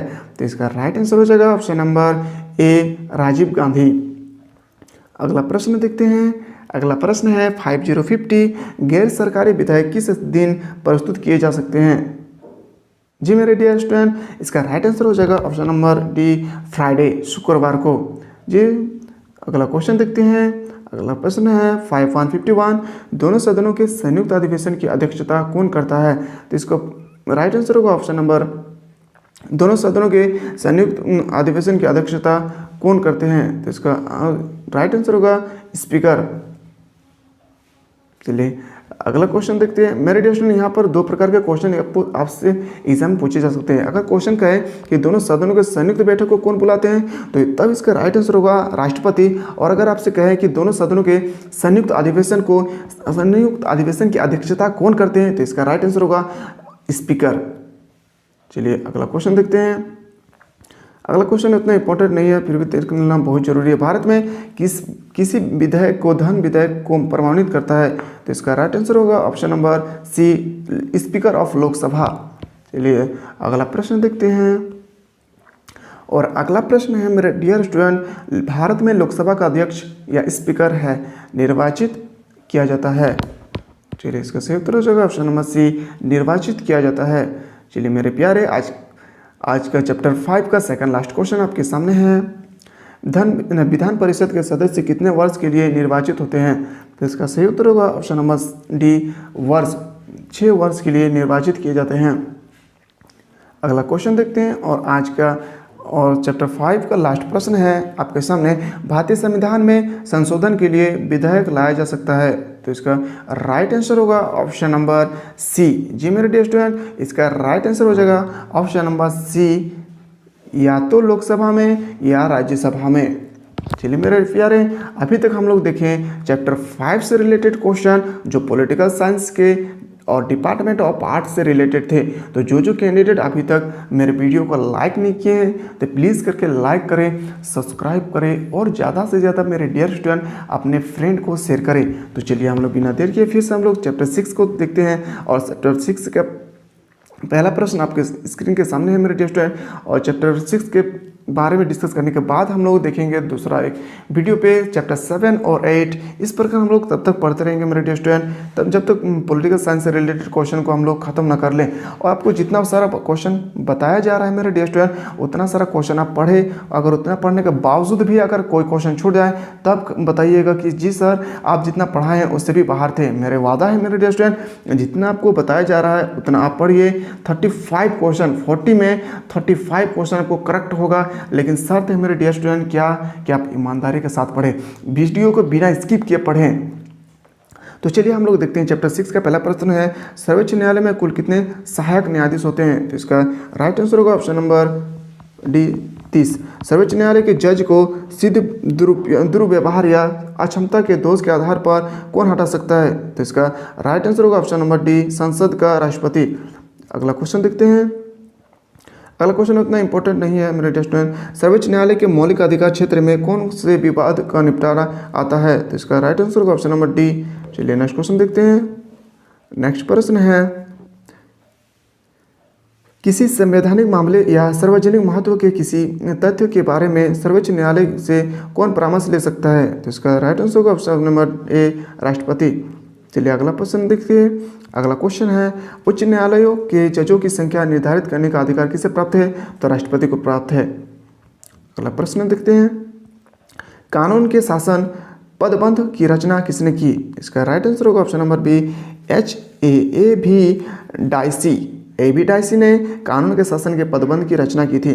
चलिए अगला प्रश्न है, सर्वोच्च न्यायालय के जजों की संख्या में कौन वृद्धि कर सकता है? तो इसका राइट आंसर होगा मेरे डियर स्टूडेंट, सर्वोच्च न्यायालय के जजों की संख्या में कौन वृद्धि कर सकता है? तो इसका राइट आंसर हो जाएगा ऑप्शन नंबर डी, संसद। मेरे डियर स्टूडेंट, अगर संसद ऑप्शन में ना रहता तो हम लोग मारते राष्ट्रपति, क्योंकि राष्ट्रपति भी संसद के अंग के अंतर्गत गिने जाते हैं। अगला प्रश्न है, राष्ट्रपति किसे सर्वोच्च न्यायालय के न्यायाधीश के पद पर नियुक्त कर सकता है? इसका राइट आंसर होगा ऑप्शन नंबर सी, प्रसिद्ध विधायक। चलिए नेक्स्ट क्वेश्चन की ओर चलते हैं। नेक्स्ट प्रश्न है, न्यायपालिका की स्वतंत्रता बनाए रखने के लिए क्या आवश्यक है? इसका सही उत्तर होगा ऑप्शन नंबर डी, जजों की संवैधानिक नियुक्ति और निश्चित कार्यकाल। चलिए अगला प्रश्न देखते हैं। अगला क्वेश्चन मेरे डियर स्टूडेंट इतना इंपॉर्टेंट नहीं है। किसने कहा कि यदि न्याय का दीप बुझ जाए तो अंधकार कितना गहन होता है? इसका राइट आंसर होगा option number A, Lord James Bryce. Very very important question. चलिए अगला प्रश्न की ओर चलते हैं। अगला क्वेश्चन है, उच्च न्यायालय के न्यायाधीशों की अवकाश आयु कितनी है? तो इसका राइट आंसर होगा ऑप्शन नंबर बी, 62 वर्ष। नेक्स्ट क्वेश्चन है, उच्च न्यायालय के निर्णय को कौन पलट कर सकता है? इसका सही उत्तर होगा ऑप्शन नंबर डी, सर्वोच्च न्यायालय। अगला प्रश्न देखते हैं। अगला क्वेश्चन है, जनहित याचिका की परंपरा का सूत्रपात करने में किस न्यायाधीश की? इतना इंपॉर्टेंट नहीं है मेरे डियर स्टूडेंट, इसको आप छोड़ सकते हैं। यहाँ सबसे इंपॉर्टेंट क्वेश्चन मेरे डियर स्टूडेंट कि प्लेटो ने किस पुस्तक में अपनी न्याय संबंधित अवधारणा को दिया है? तो इसका सही उत्तर होगा ऑप्शन नंबर बी। और बी के साथ ही मैं बता देना चाहता हूँ, इसको 10-12 स्टार कर लीजिएगा। बहुत बार ये क्वेश्चन एग्जाम में पूछे गए हैं कि प्लेटो ने किस पुस्तक में अपनी न्याय संबंधित अवधारणा दी है? तो द रिपब्लिक। अगला क्वेश्चन है, सर्वोच्च न्यायालय के न्यायाधीशों की सेवानिवृत्ति आयु कितनी है? तो इसका राइट आंसर हो जाएगा ऑप्शन नंबर डी। जी मेरे डियर स्टूडेंट, इसका राइट आंसर होगा ऑप्शन नंबर डी, 65 साल। अगला प्रश्न देखते हैं। अगला क्वेश्चन है, भारत में उच्च न्यायालय तथा सर्वोच्च न्यायालय के न्यायाधीशों की नियुक्ति कौन करता है? तो इसका सही उत्तर होगा ऑप्शन नंबर सी, राष्ट्रपति। अगला क्वेश्चन देखते हैं। अगला क्वेश्चन है, भारत में कुल कितने उच्च न्यायालय हैं? तो इसका सही उत्तर हो जाएगा ऑप्शन नंबर सी, 24 भारत में कुछ उच्च न्यायालय है। अगला प्रश्न है, सर्वोच्च न्यायालय के न्यायाधीशों की नियुक्ति कौन करता है? तो इसका सही उत्तर होगा राष्ट्रपति एवं सर्वोच्च न्यायालय के न्यायाधीश। जी मेरे डियर स्टूडेंट, सर्वोच्च न्यायालय के न्यायाधीशों की नियुक्ति कौन करता है? तो राष्ट्रपति एवं सर्वोच्च न्यायालय के न्यायाधीश। चलिए अगला प्रश्न देखते हैं। अगला प्रश्न मेरे डियर स्टूडेंट, मैं इसका आंसर नहीं बता सकता क्योंकि अभी इसका वेतन चेंज हो चुके हैं। इसके लिए मैं अलग से वीडियो बनाकर लाऊंगा, चाहे वो 2 मिनट का हो या 3 मिनट का। सबके वेतन के बारे में एक अलग से वीडियो बनाकर लाऊंगा। चलिए अगला क्वेश्चन देखते हैं। उच्च न्यायालय का न्यायाधीश पदच्युत किया जा सकता है संसद के प्रस्ताव पर राष्ट्रपति द्वारा? इसका सही उत्तर होगा ऑप्शन नंबर बी। अगला क्वेश्चन की देखते हैं। अगला प्रश्न है, सर्वोच्च न्यायालय संविधान की रक्षा करता है? जी मेरे डियर स्टूडेंट, इसका राइट आंसर होगा संविधान की रक्षा करता है। अगला क्वेश्चन है। अगला क्वेश्चन उतना इंपॉर्टेंट नहीं है। झारखंड में उच्च न्यायालय कहाँ स्थित है? तो इसको सभी को मालूम है मेरे डियर स्टूडेंट कि रांची में। भारत सरकार तथा राष्ट्रपति कानून सलाहकार कहलाता है मान्यवादी अटॉर्नी जनरल। चलिए नेक्स्ट क्वेश्चन देखते हैं। भारत का सबसे बड़ा उच्च न्यायालय कहाँ है? भारत का सबसे बड़ा न्यायालय क्या है? तो उच्चतम न्यायालय। मेरे इसी को हम दोस्तों सुप्रीम कोर्ट के नाम से जाने जाते हैं। चलिए अगला प्रश्न देखते हैं। वह मामला जो सार्वजनिक हित से संबद्ध हो सकता है, जनहित याचिका। इसका राइट आंसर हो जाएगा ऑप्शन नंबर सी, जनहित याचिका। चलिए अगला क्वेश्चन देखते हैं। और अगला प्रश्न है मेरे प्यारे, सर्वोच्च न्यायालय के न्यायाधीशों की अवकाश आयु को बढ़ाने का अधिकार किसे है? तो इसका सही उत्तर हो जाएगा ऑप्शन नंबर डी, संसद को। चलिए अगला क्वेश्चन देखते हैं। और अगला प्रश्न है, सर्वोच्च न्यायालय ने कब निर्देश जारी कर अपराधियों के चुनाव लड़ने पर रोक लगाई? तो इसका सही उत्तर होगा ऑप्शन नंबर डी, 2002। अगला क्वेश्चन है, पटना उच्च न्यायालय की स्थापना कब हुई थी? वेरी वेरी इंपॉर्टेंट क्वेश्चन मेरे स्टूडेंट, बहुत ही इंपॉर्टेंट क्वेश्चन है। तो इसका राइट आंसर हो जाएगा ऑप्शन नंबर सी। जी मेरे डियर स्टूडेंट, इसका राइट आंसर हो जाएगा ऑप्शन नंबर सी, 1916 में पटना उच्च न्यायालय की स्थापना हुई थी। चलिए अगला प्रश्न है, भारत में सन 1956 में सहायक न्यायाधीश की संख्या कितनी थी? तो इसका सही उत्तर होगा ऑप्शन नंबर ए 10। राष्ट्रपति के द्वारा मुख्य न्यायाधीश के अनुरोध पर कितने अतिरिक्त न्यायाधीश या एथोक न्यायाधीश के रूप में नियुक्त किया गया है? तो इसका राइट आंसर होगा ऑप्शन नंबर सी, ए और बी दोनों। अगला प्रश्न देखते हैं। अगला क्वेश्चन है, सर्वोच्च न्यायालय का न्यायाधीश किसे त्यागपत्र देकर पदम्युक्त हो सकता है? तो इसका सही उत्तर होगा ऑप्शन नंबर ए, राष्ट्रपति। जी मेरे डियर स्टूडेंट, इसका राइट आंसर होगा ऑप्शन नंबर ए। चलिए नेक्स्ट क्वेश्चन की ओर चलते हैं।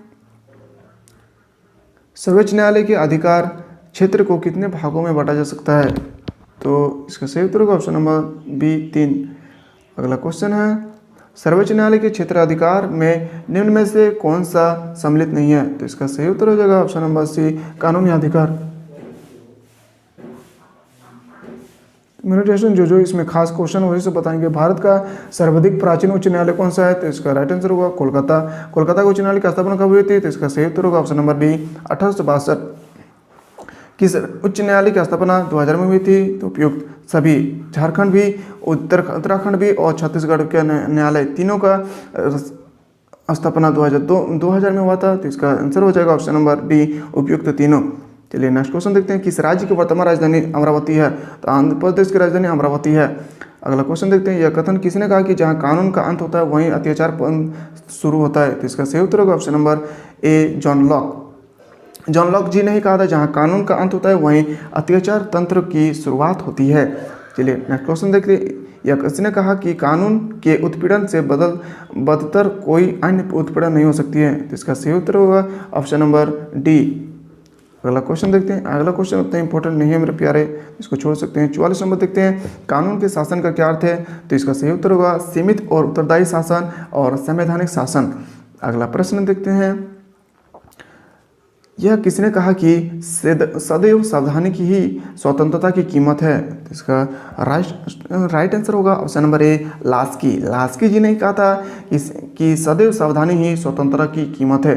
तो अगला क्वेश्चन देखते हैं और आज का अगला सेकंड लास्ट क्वेश्चन है, निम्न में से किस देश में न्यायिक समीक्षा की व्यवस्था नहीं है? तो इसका राइट आंसर होगा option number B, Britain. Britain का राजधानी पूछा जाए तो ब्रिटेन का राजधानी होता है मेरे प्यारे लंदन। सरकार के निम्न का अर्थ है पीड़ित पक्ष की न्यायालय से न्याय की गुहार कर सकता है। तो इसका राइट आंसर होगा ऑप्शन नंबर ए। तो मेरे प्यारे आज हम लोग देखें चैप्टर 5 और 6 से रिलेटेड। हम लोग नेक्स्ट वीडियो में देखेंगे चैप्टर 7 और 8। मेरे प्यारे पॉलिटिकल साइंस के बाद अगर किसी का कोई भी अगर दूसरा सब्जेक्ट है या हिंदी है या सोशोलॉजी है या जियोग्राफी है तो कमेंट बॉक्स में ज़रूर बताएं ताकि मुझे पता चलेगा कि हाँ इस तरह के कैंडिडेट ज़्यादा है, उनके लिए एक अलग से वीडियो बनाकर लाना पड़ेगा। तो मेरे डियर स्टूडेंट जिसका जो भी सब्जेक्ट है ऐसा नहीं है मेरे डियर स्टूडेंट कि मैं सिलेबस में 5 सब्जेक्ट के बारे में जिक्र किए हैं तो 5 ही सब्जेक्ट के बारे में बताएंगे, ऐसा नहीं है मेरे प्यारे। मैं हर एक चैप्टर को पढ़ाएंगे। तो खास करके उस चैप्टर को मैं पढ़ाऊंगा जो कमेंट बॉक्स में ज़्यादा कमेंट करेंगे स्टूडेंट कि सर ये पढ़ाइए, तो मैं वो चैप्टर लेकर जरूर आऊँगा। तो मेरे प्यारे आज हम लोग देखें चैप्टर 5 और 6, हम लोग नेक्स्ट क्लास देखते हैं 7 और 8। तो तब तक के लिए मेरे डियर स्टूडेंट तो जो कैंडिडेट अभी तक वीडियो को लाइक नहीं किए हैं तो प्लीज़ करके वो लाइक करें, सब्सक्राइब करें और ज़्यादा से ज़्यादा मेरे प्यारे अपने भाई बहन हो या फ्रेंड हो सभी को शेयर करें। तब तक के लिए मेरे प्यारे जय हिंद। पूछे गए हैं मेरे डियर स्टूडेंट या पूछे जाएंगे, किस प्रकार से पूछे जाएंगे सभी क्वेश्चन को आप लोगों को आज बताया जाएगा।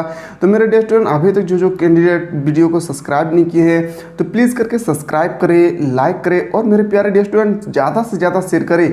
जो भी candidate intermediate department of arts से रिलेटेड है और पॉलिटिकल साइंस लेकर वो पढ़ रहे हैं तो मेरे डियर स्टूडेंट ये वीडियो उन लोगों तक की कृपया करके पहुँचा दे ताकि मेरे डियर स्टूडेंट वो घर बैठे आराम से पढ़ सकते हैं। मैंने पिछला वीडियो में भी बताया था और आज में भी बता रहा हूँ मेरे डियर स्टूडेंट, आप जितना भी इंस्टीट्यूट में पढ़ते हैं या पढ़ रहे हैं या ट्यूशन पढ़ रहे हैं या कोई भी जगह पढ़ रहे हैं मेरे डियर स्टूडेंट, आपको उससे अगर बेनिफिट ज़्यादा नहीं मिलेंगे मेरे डियर स्टूडेंट तो ज़रूर बताइएगा क्या सर आप जो भी बताएं वो झूठा है। क्योंकि मेरे डियर स्टूडेंट मैं यहाँ हर एक क्वेश्चन को किस प्रकार से पूछे गए हैं और किस प्रकार से पूछे जाएंगे, हमें सभी प्रकार के क्वेश्चनों को अच्छी ढंग से मालूम है, क्योंकि मुझे मैं 3 साल से पढ़ा रहा हूँ मेरे डियर स्टूडेंट, तो किस प्रकार से क्वेश्चन पूछे जाते हैं। तो चलिए आज हम लोग डिस्कस करेंगे मेरे डियर स्टूडेंट चैप्टर 7 और 8।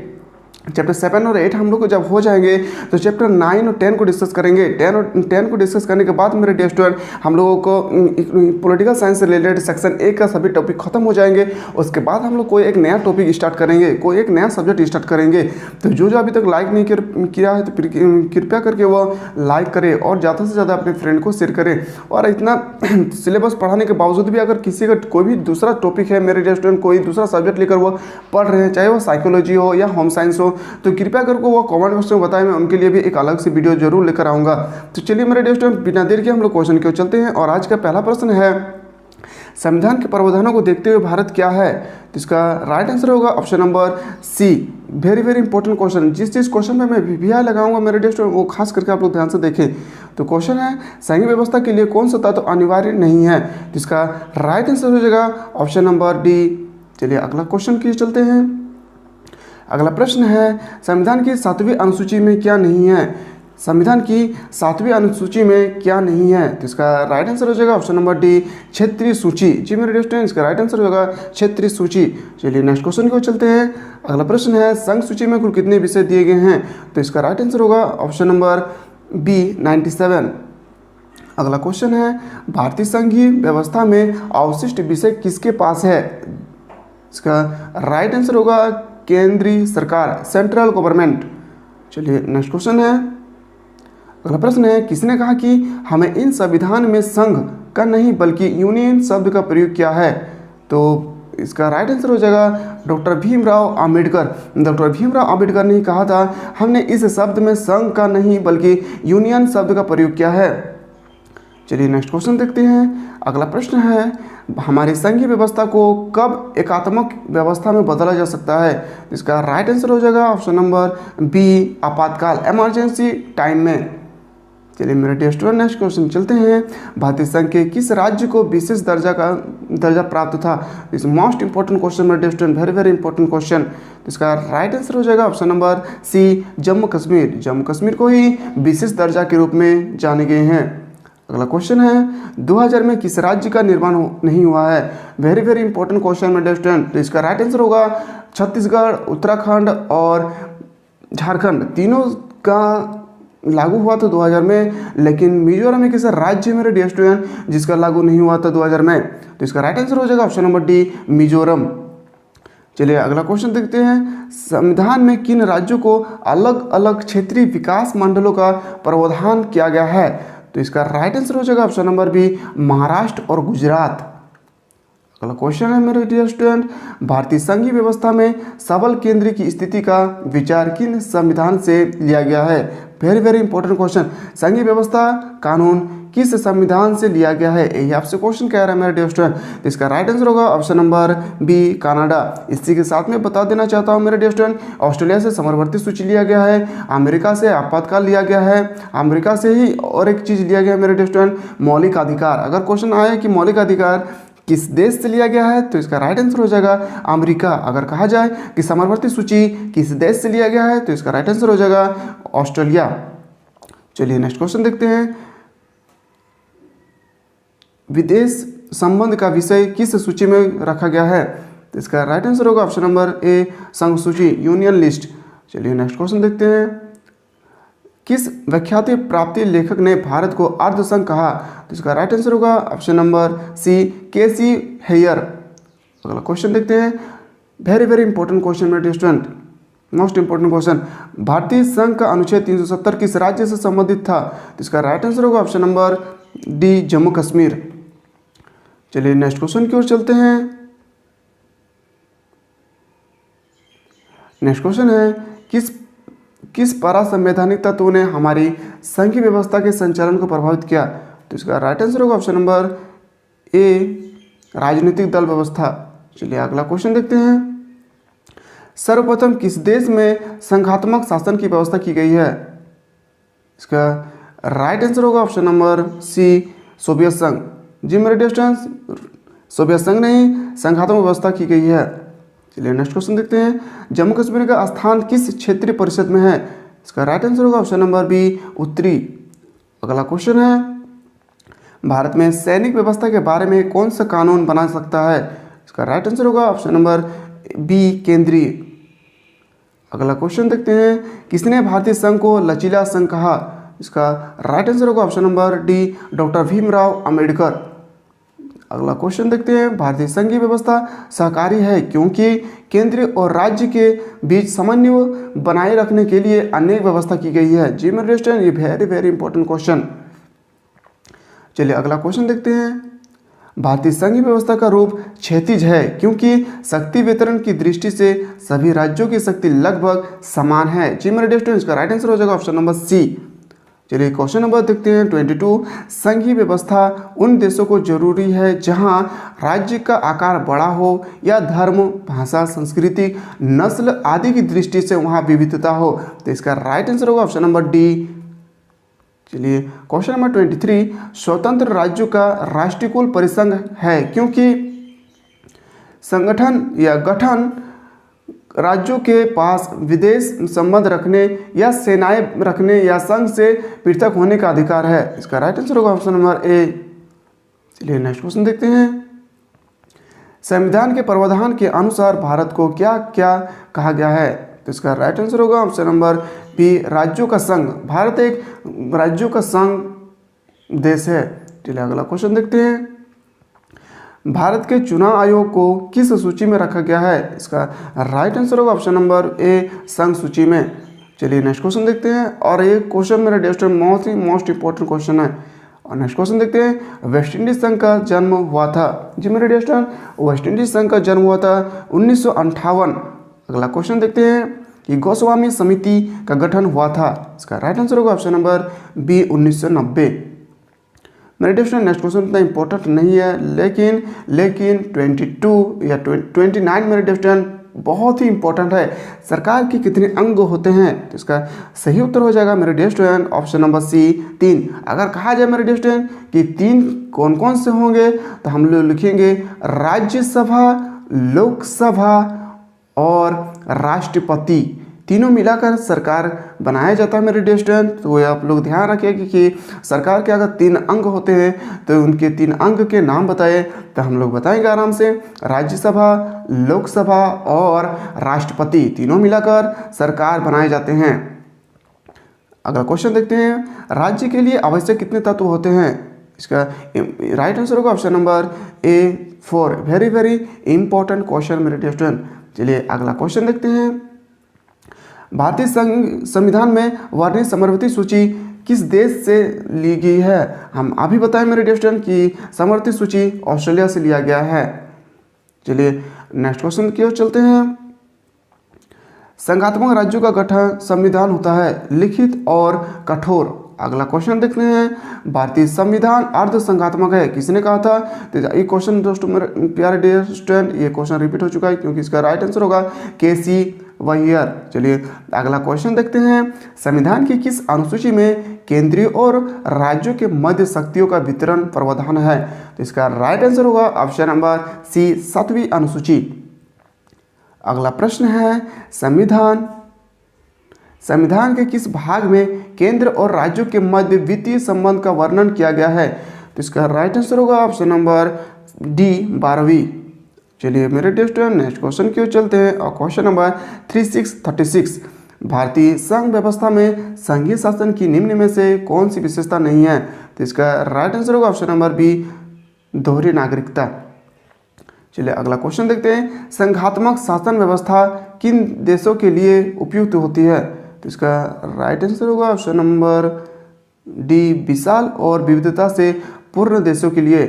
चलिए अगला क्वेश्चन देखते हैं, परिसंघ की विशेषता है? ये क्वेश्चन उतना इंपॉर्टेंट नहीं है मेरे डियर, इसको आप छोड़ सकते हैं। अगला क्वेश्चन देखते हैं, स्वतंत्र राज्यों के राष्ट्रकुल में कितने राज्य सम्मिलित हैं? इसका राइट आंसर होगा option number B, 12। Next question देखते हैं, भारतीय नागरिकता का विषय किस अनुसूची में आता है?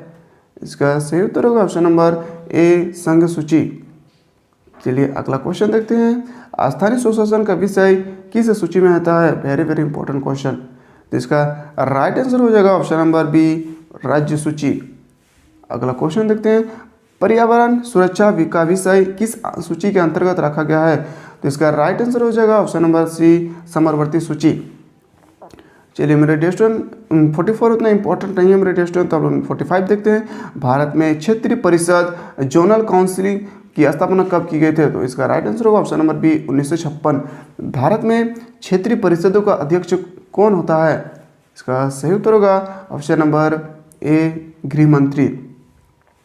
अगला क्वेश्चन है, किस राज्य से पृथक होकर सन 2000 में छत्तीसगढ़ राज्य स्थापित हुआ था? Very very important question.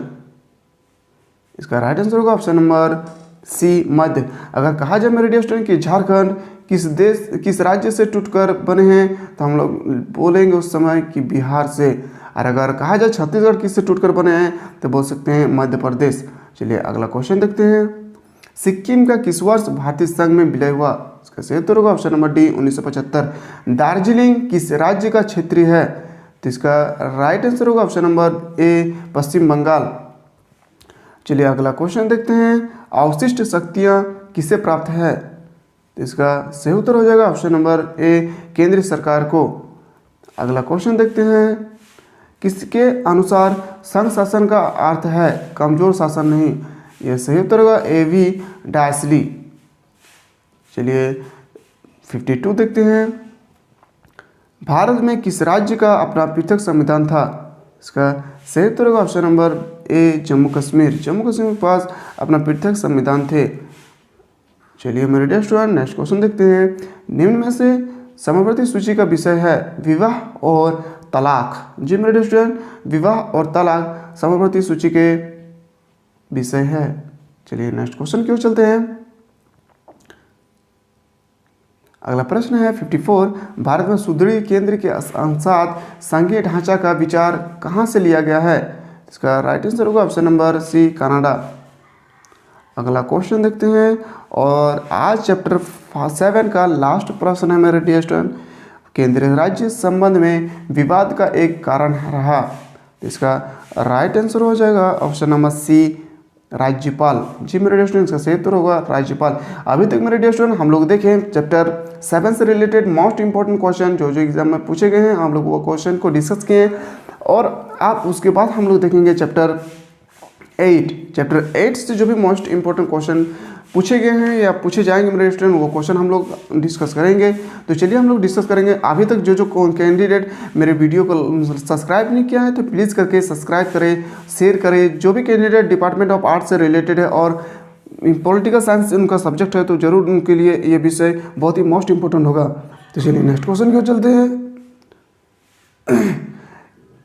लोकतांत्रिक विकेंद्रीकरण का क्या अर्थ है? तो इसका राइट आंसर होगा ऑप्शन नंबर बी, प्रांतीय की स्वायत्तता सुनिश्चित करना। अगला क्वेश्चन देखते हैं कि भारतीय संविधान के अनुच्छेद 40 के अंतर्गत राज्य किसकी स्थापना करेगा? इसका राइट आंसर होगा ऑप्शन नंबर बी। और इसी के साथ वेरी वेरी इंपॉर्टेंट क्वेश्चन, ग्राम पंचायत, मोस्ट इंपॉर्टेंट क्वेश्चन। अगला क्वेश्चन देखते हैं, भारत में नागरिक प्रशासन की वायसराय की देन है लॉर्ड रिपन के द्वारा ही नगरीय प्रशासन की देन है। अगला क्वेश्चन देखते हैं, नया पंचायती राज किस कमेटी की सिफारिश पर आधारित है? तो इसका राइट आंसर होगा ऑप्शन नंबर डी। चलिए अगला क्वेश्चन देखते हैं। अगला प्रश्न है, संविधान के किस संशोधन का ग्राम पंचायत से संबंध है? तो इसका राइट आंसर होगा ऑप्शन नंबर सी, 1993 का 73वां संविधान संशोधन। अगला क्वेश्चन देखते हैं, संविधान की 12वीं अनुसूची में किसके कृतियों का वर्णन है? जी मेरे स्टूडेंट, संविधान की 12वीं अनुसूची में किसके कृति का वर्णन है? तो इसका राइट आंसर होगा ऑप्शन नंबर डी, नगरपालिका। चलिए अगला क्वेश्चन देखते हैं, पंचायती दिवस कब मनाया जाता है? इसका सही उत्तर होगा option number C, 24 April. Very very important question. अगला प्रश्न है लाजवाब क्वेश्चन में डियर स्टूडेंट कि 73वें और 74वें संविधान संशोधन अधिनियम के अनुसार ग्राम पंचायत और नगरपालिका में किन्हें स्पष्ट तौर से स्थान का आरक्षण प्राप्त नहीं है? तो इसका राइट आंसर हो जाएगा ऑप्शन नंबर डी, अन्य पिछड़े वर्ग। चलिए अगला क्वेश्चन देखते हैं, राज्य के चुनाव आयुक्त की नियुक्ति कौन करता है? जी मेरे डियर स्टूडेंट, राज्य के चुनाव आयुक्त की नियुक्ति कौन करता है? तो इसका सही उत्तर होगा ऑप्शन नंबर सी, राज्यपाल, गवर्नर। अगला क्वेश्चन देखते हैं, पंचायती राज्य का गठन राजस्थान के किस जिले में हुआ था? Very very important question, most important question मेरे स्टूडेंट। तो इसका राइट आंसर होगा ऑप्शन नंबर डी, नागौर जिले में। वो क्वेश्चन उतना इंपॉर्टेंट नहीं है, मैं फिर भी बता देना चाहता हूँ मेरे स्टूडेंट। सन 1959 में तृतीय पंचायती राज्य व्यवस्था को लागू करने वाला पहला राज्य कौन सा है? मोस्ट इंपॉर्टेंट क्वेश्चन मेरे student, very very important question.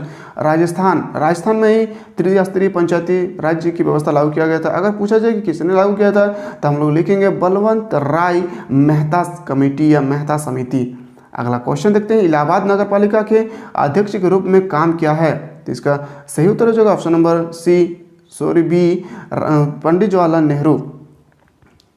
अगला क्वेश्चन देखते हैं, स्वतंत्र भारत में पंचायती राज व्यवस्था वन स्थापित करने का श्रेय प्राप्त है? इसका सही उत्तर होगा ऑप्शन नंबर सी, पंडित जवाहरलाल नेहरू। चलिए नेक्स्ट क्वेश्चन देखते हैं। नेक्स्ट क्वेश्चन उतना इंपॉर्टेंट नहीं है मेरे स्टूडेंट, ये सब उतना पूछे नहीं गए हैं, इसलिए मैं इसको नहीं बता रहा हूँ मेरे स्टूडेंट। आप लोग बिल्कुल ना सोचे कि सर स्किप कर करके पढ़ा रहे हैं, ऐसा नहीं है मेरे स्टूडेंट, क्योंकि जनवरी या फरवरी से हम लोग को एग्जाम स्टार्ट होने वाला है और हम लोगों को इतना सारा सब्जेक्ट भी कवर करना पड़ेगा। तो 73वें एवं 74वें संविधान संशोधन कब लागू किया गया था? तो इसका सही उत्तर होगा ऑप्शन नंबर बी। चलिए नेक्स्ट क्वेश्चन देखते हैं। नेक्स्ट प्रश्न है, किस संविधान संशोधन में स्थानीय स्वशासन को मजबूत आधार मिला? तो इसका राइट आंसर होगा ऑप्शन नंबर ए, 73वें और 74वें। चलिए नेक्स्ट क्वेश्चन देखते हैं, यदि किसी राज्य की जनसंख्या 20 लाख से कम है तो राज्य पंचायती राज्य की व्यवस्था होगी द्विस्तरीय। जी मेरे डियर स्टूडेंट, इसका राइट आंसर हो जाएगा द्विस्तरीय।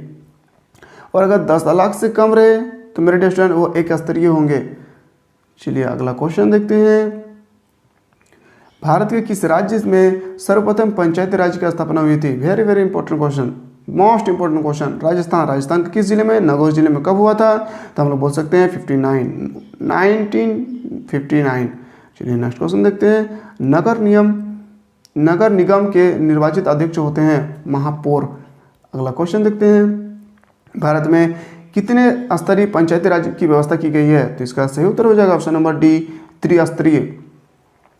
चलिए अगला क्वेश्चन देखते हैं, भारतीय संविधान के किस अनुसूची में या अनुच्छेद में राज्यों को ग्राम पंचायत की स्थापना की गई है? तो इसका राइट आंसर होगा option number C, very very important question, 40वें अनुसूची, बहुत मोस्ट इंपॉर्टेंट क्वेश्चन। भारत में पहली बार पंचायती राज्य कब लागू किया गया था?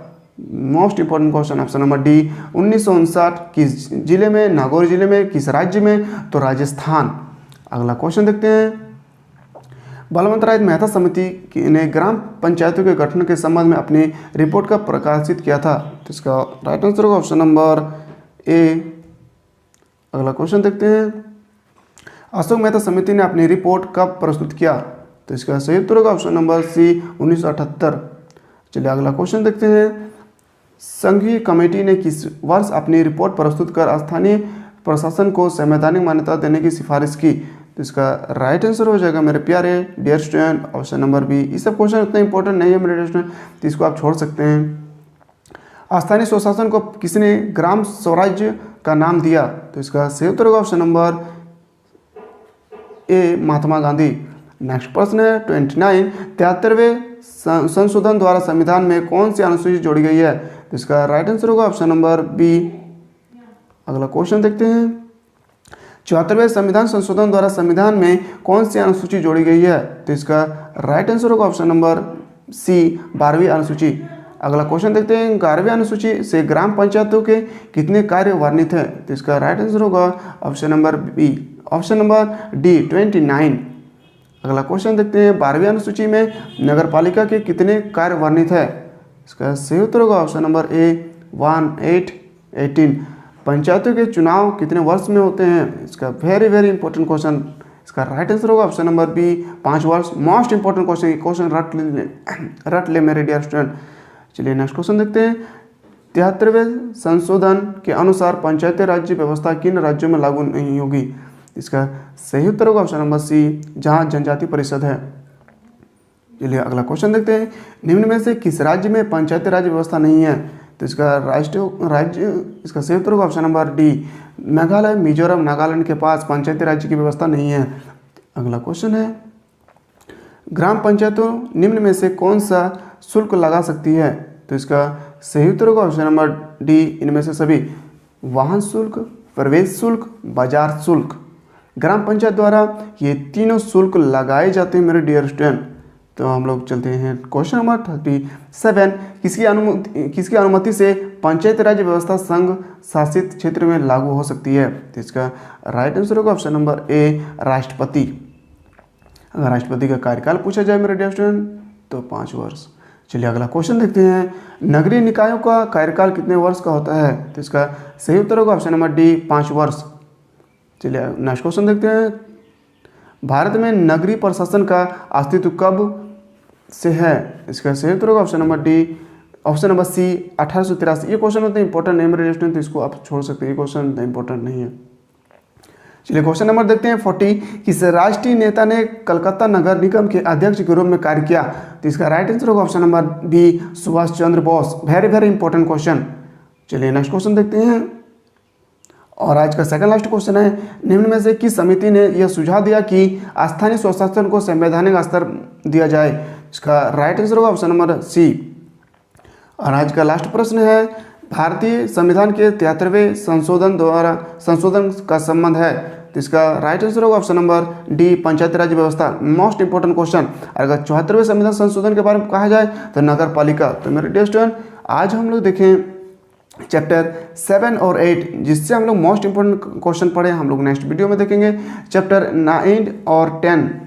जो मेरे डियर स्टूडेंट अभी तक चैनल को सब्सक्राइब नहीं किए हैं तो प्लीज़ करके वो सब्सक्राइब करें मेरे चैनल को, और ज़्यादा से ज़्यादा मेरे डियर स्टूडेंट जो भी कैंडिडेट डिपार्टमेंट ऑफ आर्ट्स से रिलेटेड है उन कैंडिडेट को, मेरे डियर स्टूडेंट जो क्लास 11 में पढ़ रहे हैं उनके लिए ये वीडियो बहुत ही बेनिफिट होगा। तो खास करके उन लोगों को शेयर करें जो आर्ट्स लेकर पढ़ रहे हैं और ट्यूशन नहीं कर पा रहे हैं। तो मेरे डियर स्टूडेंट हम लोग चलिए नेक्स्ट वीडियो में मिलते हैं, तब तक के लिए जय हिंद, जय भारत, वंदे मातरम। एग्जाम में पूछे गए हैं या किस प्रकार से पूछे जाएंगे, आज हम लोग सभी प्रकार के क्वेश्चन को डिस्कस करेंगे। तो मेरे डियर स्टूडेंट अभी तक जो कैंडिडेट मेरे वीडियो को सब्सक्राइब नहीं किए हैं तो प्लीज़ करके वो सब्सक्राइब करें, लाइक करें और ज़्यादा से ज़्यादा अपने फ्रेंड को शेयर करें। जो भी फ्रेंड आपके फ्रेंड हो या सिस्टर या ब्रदर्स हो, सभी को ये वीडियो इतना शेयर करें ताकि मेरे डियर स्टूडेंट सभी घर बैठे आराम से पढ़ सकते हैं। मेरे डियर स्टूडेंट ये वीडियो खास करके उन कैंडिडेट के लिए हैं जो इंस्टीट्यूट या ट्यूशन जाकर पढ़ नहीं पाते हैं, वो घर बैठे अपने आईफोन से आराम से रात हो या दिन किसी भी समय वो देख सकते हैं।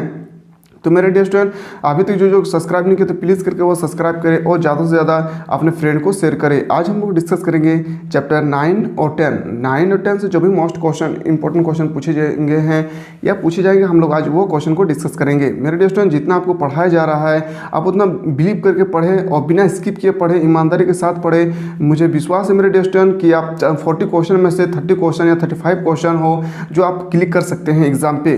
तो चलिए हम लोग बिना देर किए प्रश्न को चलते हैं, और आज हम लोग चैप्टर 9 और 10 जो हम लोग 9 और 10 देखेंगे, उसमें जो क्वेश्चन मैं VVI लगाऊंगा वो खास करके आप ध्यान देखें।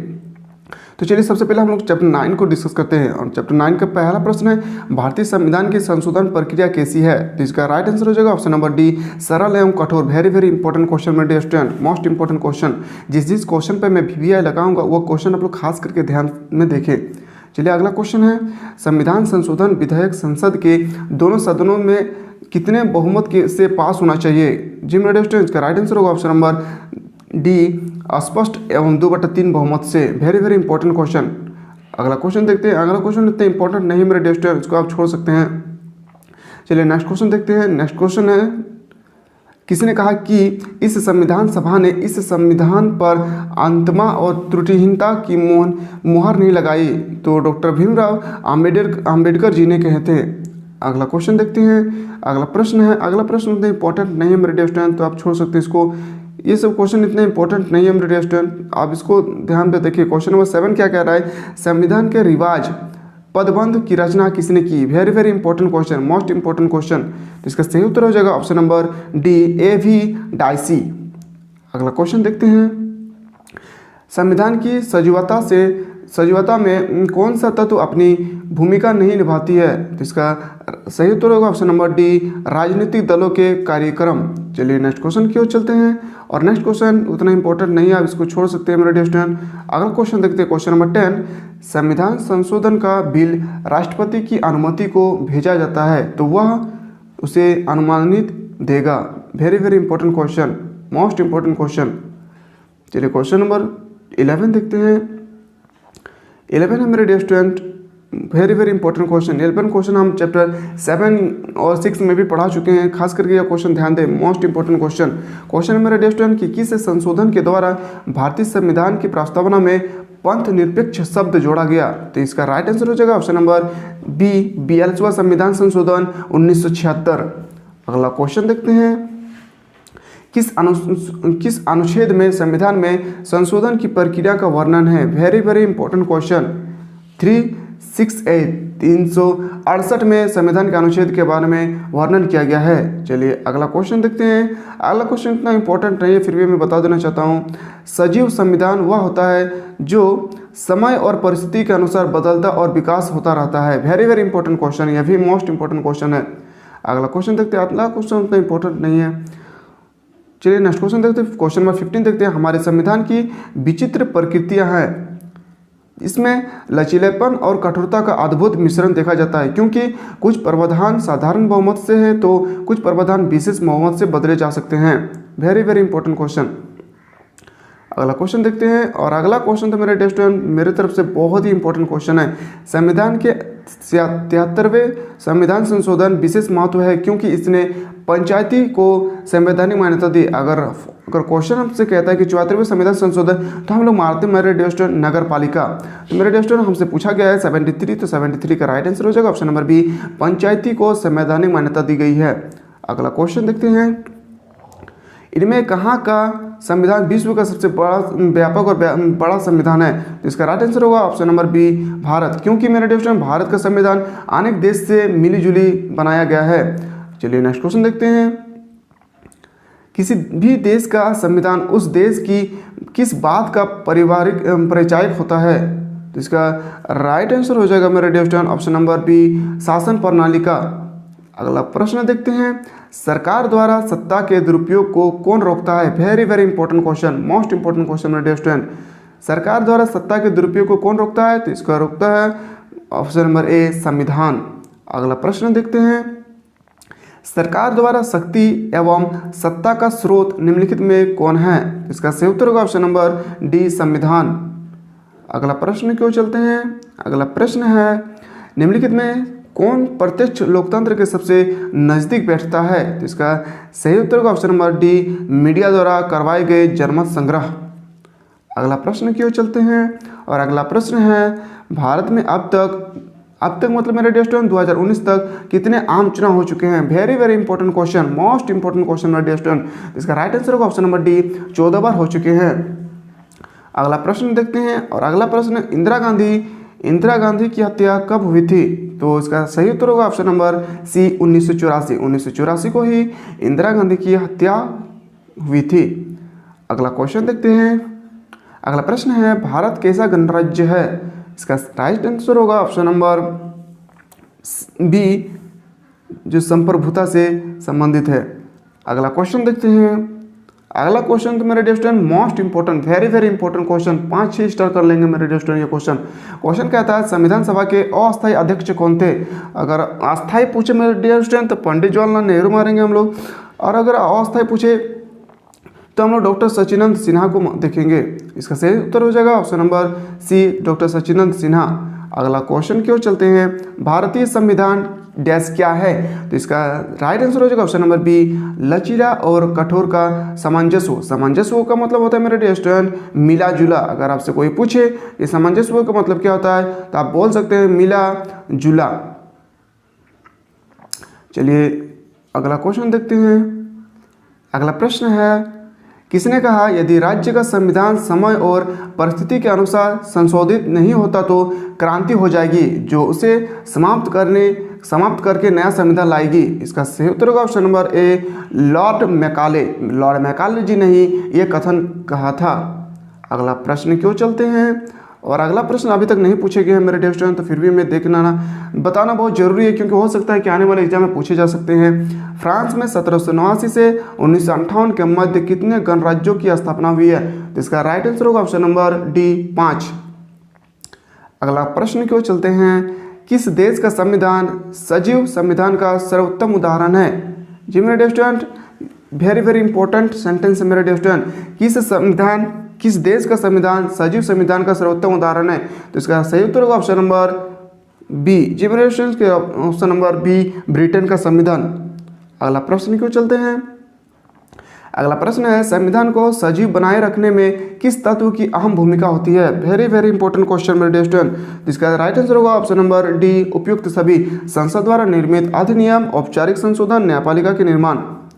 अगला प्रश्न क्यों चलते हैं। भारतीय संविधान में प्रथम संशोधन किस वर्ष हुआ था? मोस्ट इंपॉर्टेंट क्वेश्चन मेरे dear student, very very important question कि भारतीय संविधान में प्रथम संशोधन कब हुआ था? तो इसका राइट आंसर हो जाएगा ऑप्शन नंबर बी 1951। अगला प्रश्न को चलते हैं किस संवैधानिक संशोधन के द्वारा भारतीय संविधान में 9वीं अनुसूची जोड़ी गई है? इसका सही उत्तर होगा ऑप्शन नंबर ए 1951 का प्रथम संविधान संशोधन। अगला प्रश्न क्यों चलते हैं। अगला प्रश्न है वस्तु एवं सेवा कर, गुड्स एवं सर्विस टैक्स, जिसे हम जीएसटी के नाम से भी जाने जाते हैं, किस संवैधानिक संशोधन के द्वारा लागू किया गया था? मोस्ट इंपॉर्टेंट क्वेश्चन मेरे डियर स्टूडेंट, ये क्वेश्चन कई बार एग्जाम में पूछे गए हैं, खास करके ये क्वेश्चन आप ध्यान में रखें। तो इसका राइट आंसर हो जाएगा मेरे डियर स्टूडेंट 2016 का 101 संविधान संशोधन। अगला प्रश्न क्यों चलते हैं मेरे डियर स्टूडेंट। मैं फिर से कोई बता देना चाहता हूँ कि जो जीएसटी का फुल फॉर्म होता है वो गुड्स एंड सर्विस टैक्स होते हैं। और जो गुड्स एंड सर्विस टैक्स लागू किया गया था जीएसटी, जो हम लोग बार बार सुने होंगे 2017, 18, 19 में सुने होंगे कि जीएसटी लागू कर चुका है मेरे देश में। तो जीएसटी क्या है मेरे डियर स्टूडेंट?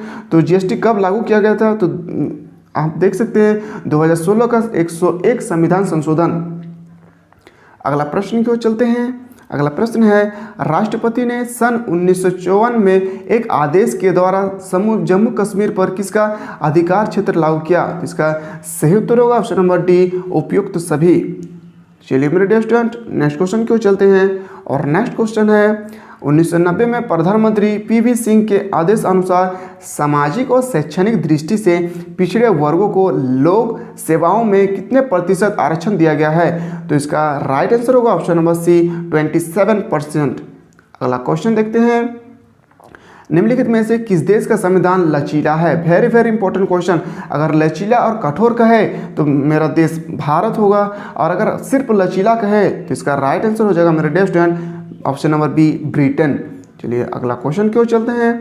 और अगला प्रश्न very very important question, most important question. अगला क्वेश्चन, ये क्वेश्चन 4-5 बार स्टार्ट कर लेंगे मेरे डियर स्टूडेंट, कई बार एग्जाम में पूछे गए हैं। प्रश्न है किस संवैधानिक संशोधन के द्वारा मतदाता की न्यूनतम आयु 21 वर्ष से घटाकर 18 वर्ष कर दी गई है? मेरे डियर स्टूडेंट जो आप लोग हम जो वर्तमान में हम लोग वोट देते हैं वो हम लोग 18 साल होने के बाद हम लोग वोट देते हैं। एक जमाना था जब 1988 में ये लागू कर दिया गया था कि जो भी कैंडिडेट 21 वर्ष के वो 18 में वोट दे सकते हैं, अपनी उम्र 18 होने से वोट दे सकते हैं। तो इस प्रकार साधारण भाषा में बोला जाए कि पहले 21 वर्ष की आयु में वोट दिया जाता था और अभी उसको घटाकर 18 वर्ष कर दिए गए हैं। कोई भी कैंडिडेट का अगर 18 वर्ष हो रहे हैं तो वह मतदान दे सकते हैं। तो चलिए मेरे डियर स्टूडेंट इसका राइट आंसर हो जाएगा ऑप्शन नंबर सी 1988 का 61वें संविधान संशोधन। अगर कहा जाए कि किस वर्ष या किस संविधान संशोधन के द्वारा 21 वर्ष से घटाकर आयु 18 कर दी गई है मतदान के लिए, तो इसका राइट आंसर हो जाएगा ऑप्शन नंबर सी 1988 का 61वां संविधान संशोधन। अगला प्रश्न को चलते हैं। अगला प्रश्न है किस विद्वान के अनुसार संविधान संशोधन ने संविधान का रूप विकृति किया था? इसका सही उत्तर होगा ऑप्शन नंबर ए पालविकाला। इसका अगला क्वेश्चन देखते हैं। अगला क्वेश्चन मोस्ट इंपॉर्टेंट, किसने कहा संविधान के नियमों के अनुसार रहने को दास्ता के रूप में नहीं बल्कि मौज की तरह समझा जाएगा? तो इसका सही उत्तर होगा ऑप्शन नंबर सी अरस्तु। अगला क्वेश्चन देखते हैं और यह है चैप्टर 9 का लास्ट प्रश्न। उसके बाद हम लोग चैप्टर 10 को डिस्कस करेंगे। संविधान को एक पवित्र दस्तावेज किसने कहा? Very very important question, most important question मेरे डियर स्टूडेंट। इसका राइट आंसर होगा option number C BR Ambedkar. तो चलिए हम लोग देखते हैं अब चैप्टर 10 से जो भी मोस्ट इंपॉर्टेंट क्वेश्चन एग्जाम में पूछे गए हैं वो क्वेश्चन को हम लोग जल्दी जल्दी डिस्कस करेंगे। चलिए अगला क्वेश्चन देखते हैं। अगला प्रश्न है, पहला प्रश्न है चैप्टर 10 का, भारतीय संविधान का आधारभूत दर्शन क्या है? तो इसका सही उत्तर होगा ऑप्शन नंबर डी, लोकतांत्रिक समाजवाद। अगला प्रश्न की ओर चलते हैं। अगला प्रश्न है, संविधान सभा में समाजवादी सूत्रों को अपनाने का प्रभावशाली समर्थन किसने किया? तो इसका सही उत्तर होगा option number D, Pandit Jawaharlal Nehru. चलिए मेरे डियर स्टूडेंट नेक्स्ट क्वेश्चन की ओर चलते हैं। और नेक्स्ट प्रश्न है, संविधान के आधारभूत दर्शन के अनुसार भारत में किस प्रकार के राज्यों की स्थापना हुई? तो इसका सही उत्तर हो जाएगा option number D, welfare state, option number D. अगला प्रश्न की चलते हैं। अगला प्रश्न उतना इंपॉर्टेंट नहीं है मेरे रजिस्टर में, फिर भी एक बार बता देना चाहता हूँ, हो सके तो अभी तक नहीं पूछे गए, हो सके कि आने वाले एग्जाम में पूछे जा सकते हैं। संविधान के किन प्रावधानों में भारत के सभी नागरिकों को न्याय, स्वतंत्रता, समानता और बंधुता के वरदान सुनिश्चित किए गए हैं? तो इसका सही उत्तर होगा ऑप्शन नंबर ए, प्रस्तावना। चलिए मेरे डियर स्टूडेंट नेक्स्ट क्वेश्चन की ओर चलते हैं। और नेक्स्ट प्रश्न आप देख रहे हैं, नेक्स्ट प्रश्न उतना इंपॉर्टेंट नहीं है मेरे डियर स्टूडेंट, मैं फिर भी एक बार बता देना चाहता हूँ। देश में स्वतंत्र और निष्पक्ष न्यायपालिका द्वारा व्यक्तियों की स्वतंत्रताओं को सुरक्षित करना किस विचारधारा के अंतर्गत आता है? तो इसका सही उत्तर होगा ऑप्शन नंबर ए, उदारवाद। अगला क्वेश्चन की ओर चलते हैं। अगला प्रश्न है, निम्नलिखित में से किस देश का संविधान जनवादी दर्शन पर आधारित होते हैं? इसका सही उत्तर होगा ऑप्शन नंबर डी, उपयुक्त सभी, ब्रिटेन, अमेरिका, फ्रांस। अगला क्वेश्चन की ओर चलते हैं। संविधान सभा के किस सदस्य ने समाजवाद का समर्थन किया था? वेरी वेरी इंपॉर्टेंट क्वेश्चन मेरे डियर स्टूडेंट। इसका राइट आंसर हो जाएगा option number B, Pandit Jawaharlal Nehru. अगला क्वेश्चन की ओर चलते हैं। अगला प्रश्न है, संवैधानिक प्रावधानों में किस समाजवादी दर्शन का आह्वान किया गया?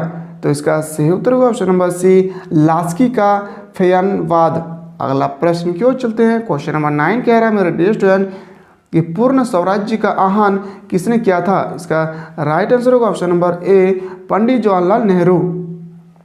चलिए नेक्स्ट क्वेश्चन की ओर चलते हैं। और नेक्स्ट प्रश्न है, क्वेश्चन नंबर 10 कह रहा है, भारत की संविधान सभा गठित करने का आधार क्या था? जी मेरे डियर स्टूडेंट, भारत की संविधान सभा गठित करने का आधार क्या था? इसका सही उत्तर होगा option number B, cabinet mission plan 1946। Very very important question, most important question.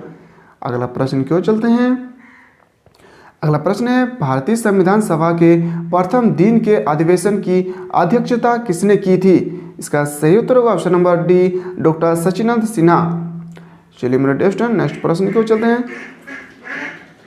Next प्रश्न है, भारतीय संविधान का प्राधिकार स्रोत कौन है? इसका सही उत्तर होगा ऑप्शन नंबर बी, भारत के लोग।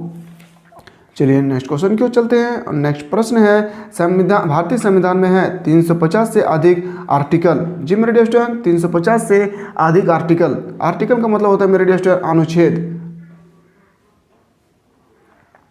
चलिए अगला प्रश्न की ओर चलते हैं।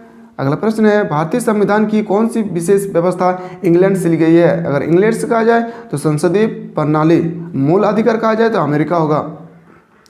चलिए नेक्स्ट क्वेश्चन की ओर चलते हैं। नेक्स्ट प्रश्न है, भारतीय संविधान में मूल कर्तव्य को शामिल करने का विचार किस देश के संविधान से लिया गया है? वेरी वेरी इंपॉर्टेंट क्वेश्चन मेरे डियर स्टूडेंट। क्वेश्चन कह रहा है कि भारतीय संविधान में मूल कर्तव्य को शामिल करने का विचार किस देश से लिया गया है? तो इसका राइट आंसर हो जाएगा मेरे dear student option number D, France. अगला प्रश्न क्यों चलते हैं। अगला प्रश्न उतना इंपॉर्टेंट नहीं है मेरे डियर स्टूडेंट, तो इसको आप छोड़ सकते हैं, यह भी क्वेश्चन उतना इंपॉर्टेंट नहीं है। चलिए नेक्स्ट क्वेश्चन देखते हैं। अमेरिका के लोगों ने अपनी स्वतंत्रता की घोषणा कब की? तो इसका सही उत्तर होगा ऑप्शन नंबर बी, 1776। चलिए अगला क्वेश्चन क्यों चलते हैं। क्वेश्चन नंबर 19 कह रहा है, अमेरिका संविधान का आधारभूत राजनीतिक दर्शन क्या है? तो इसका राइट आंसर होगा ऑप्शन नंबर ए, उदारवाद। अगला प्रश्न क्यों चलते हैं। किसने कहा कि व्यक्ति की स्वतंत्रता और मर्यादा उदारवाद का सार या उसकी आत्मा है? Very very important question. तो इसका सही उत्तर होगा option number B, L T. House. अगला क्वेश्चन क्यों चलते हैं। संविधान सभा में किसने उदारवादी विचारधारा का प्रबल समर्थन किया? Very very important question.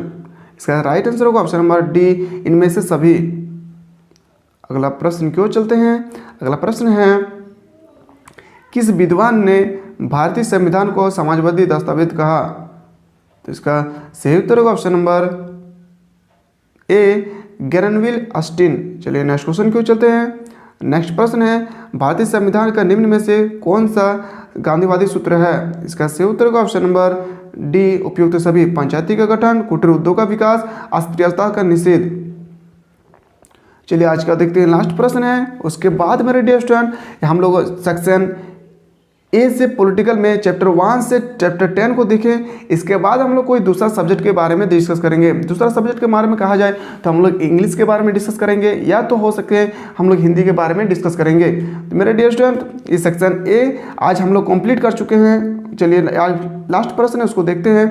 भारतीय संविधान पर निम्नलिखित में से किसने सर्वाधिक प्रभाव छोड़ा। इसका सही उत्तर होगा ऑप्शन नंबर सी भारत सरकार अधिनियम 1935। मेरे डियर स्टूडेंट आज हम लोग देखें पॉलिटिकल साइंस से रिलेटेड चैप्टर 1 से 10 जो सेक्शन ए के अंतर्गत आते हैं। मेरे डियर स्टूडेंट अब हम लोग दूसरा टॉपिक या दूसरा सब्जेक्ट के बारे में डिस्कस करेंगे। तो चलिए मेरे डियर स्टूडेंट अभी तक जो कैंडिडेट मेरे वीडियो को लाइक नहीं किए हैं तो प्लीज़ करके वो लाइक करें, सब्सक्राइब करें और ज़्यादा से ज़्यादा मेरे डियर स्टूडेंट अपने फ्रेंड को शेयर करें। जी मेरे डियर स्टूडेंट आप लोग ज़्यादा से ज़्यादा अपने फ्रेंड को शेयर करें। चलिए डियर स्टूडेंट नेक्स्ट वीडियो में हम लोग कोई दूसरा टॉपिक या दूसरा सब्जेक्ट लेकर हम आएंगे। तब तक के लिए मेरे डियर स्टूडेंट जय हिंद, जय भारत, वंदे मातरम।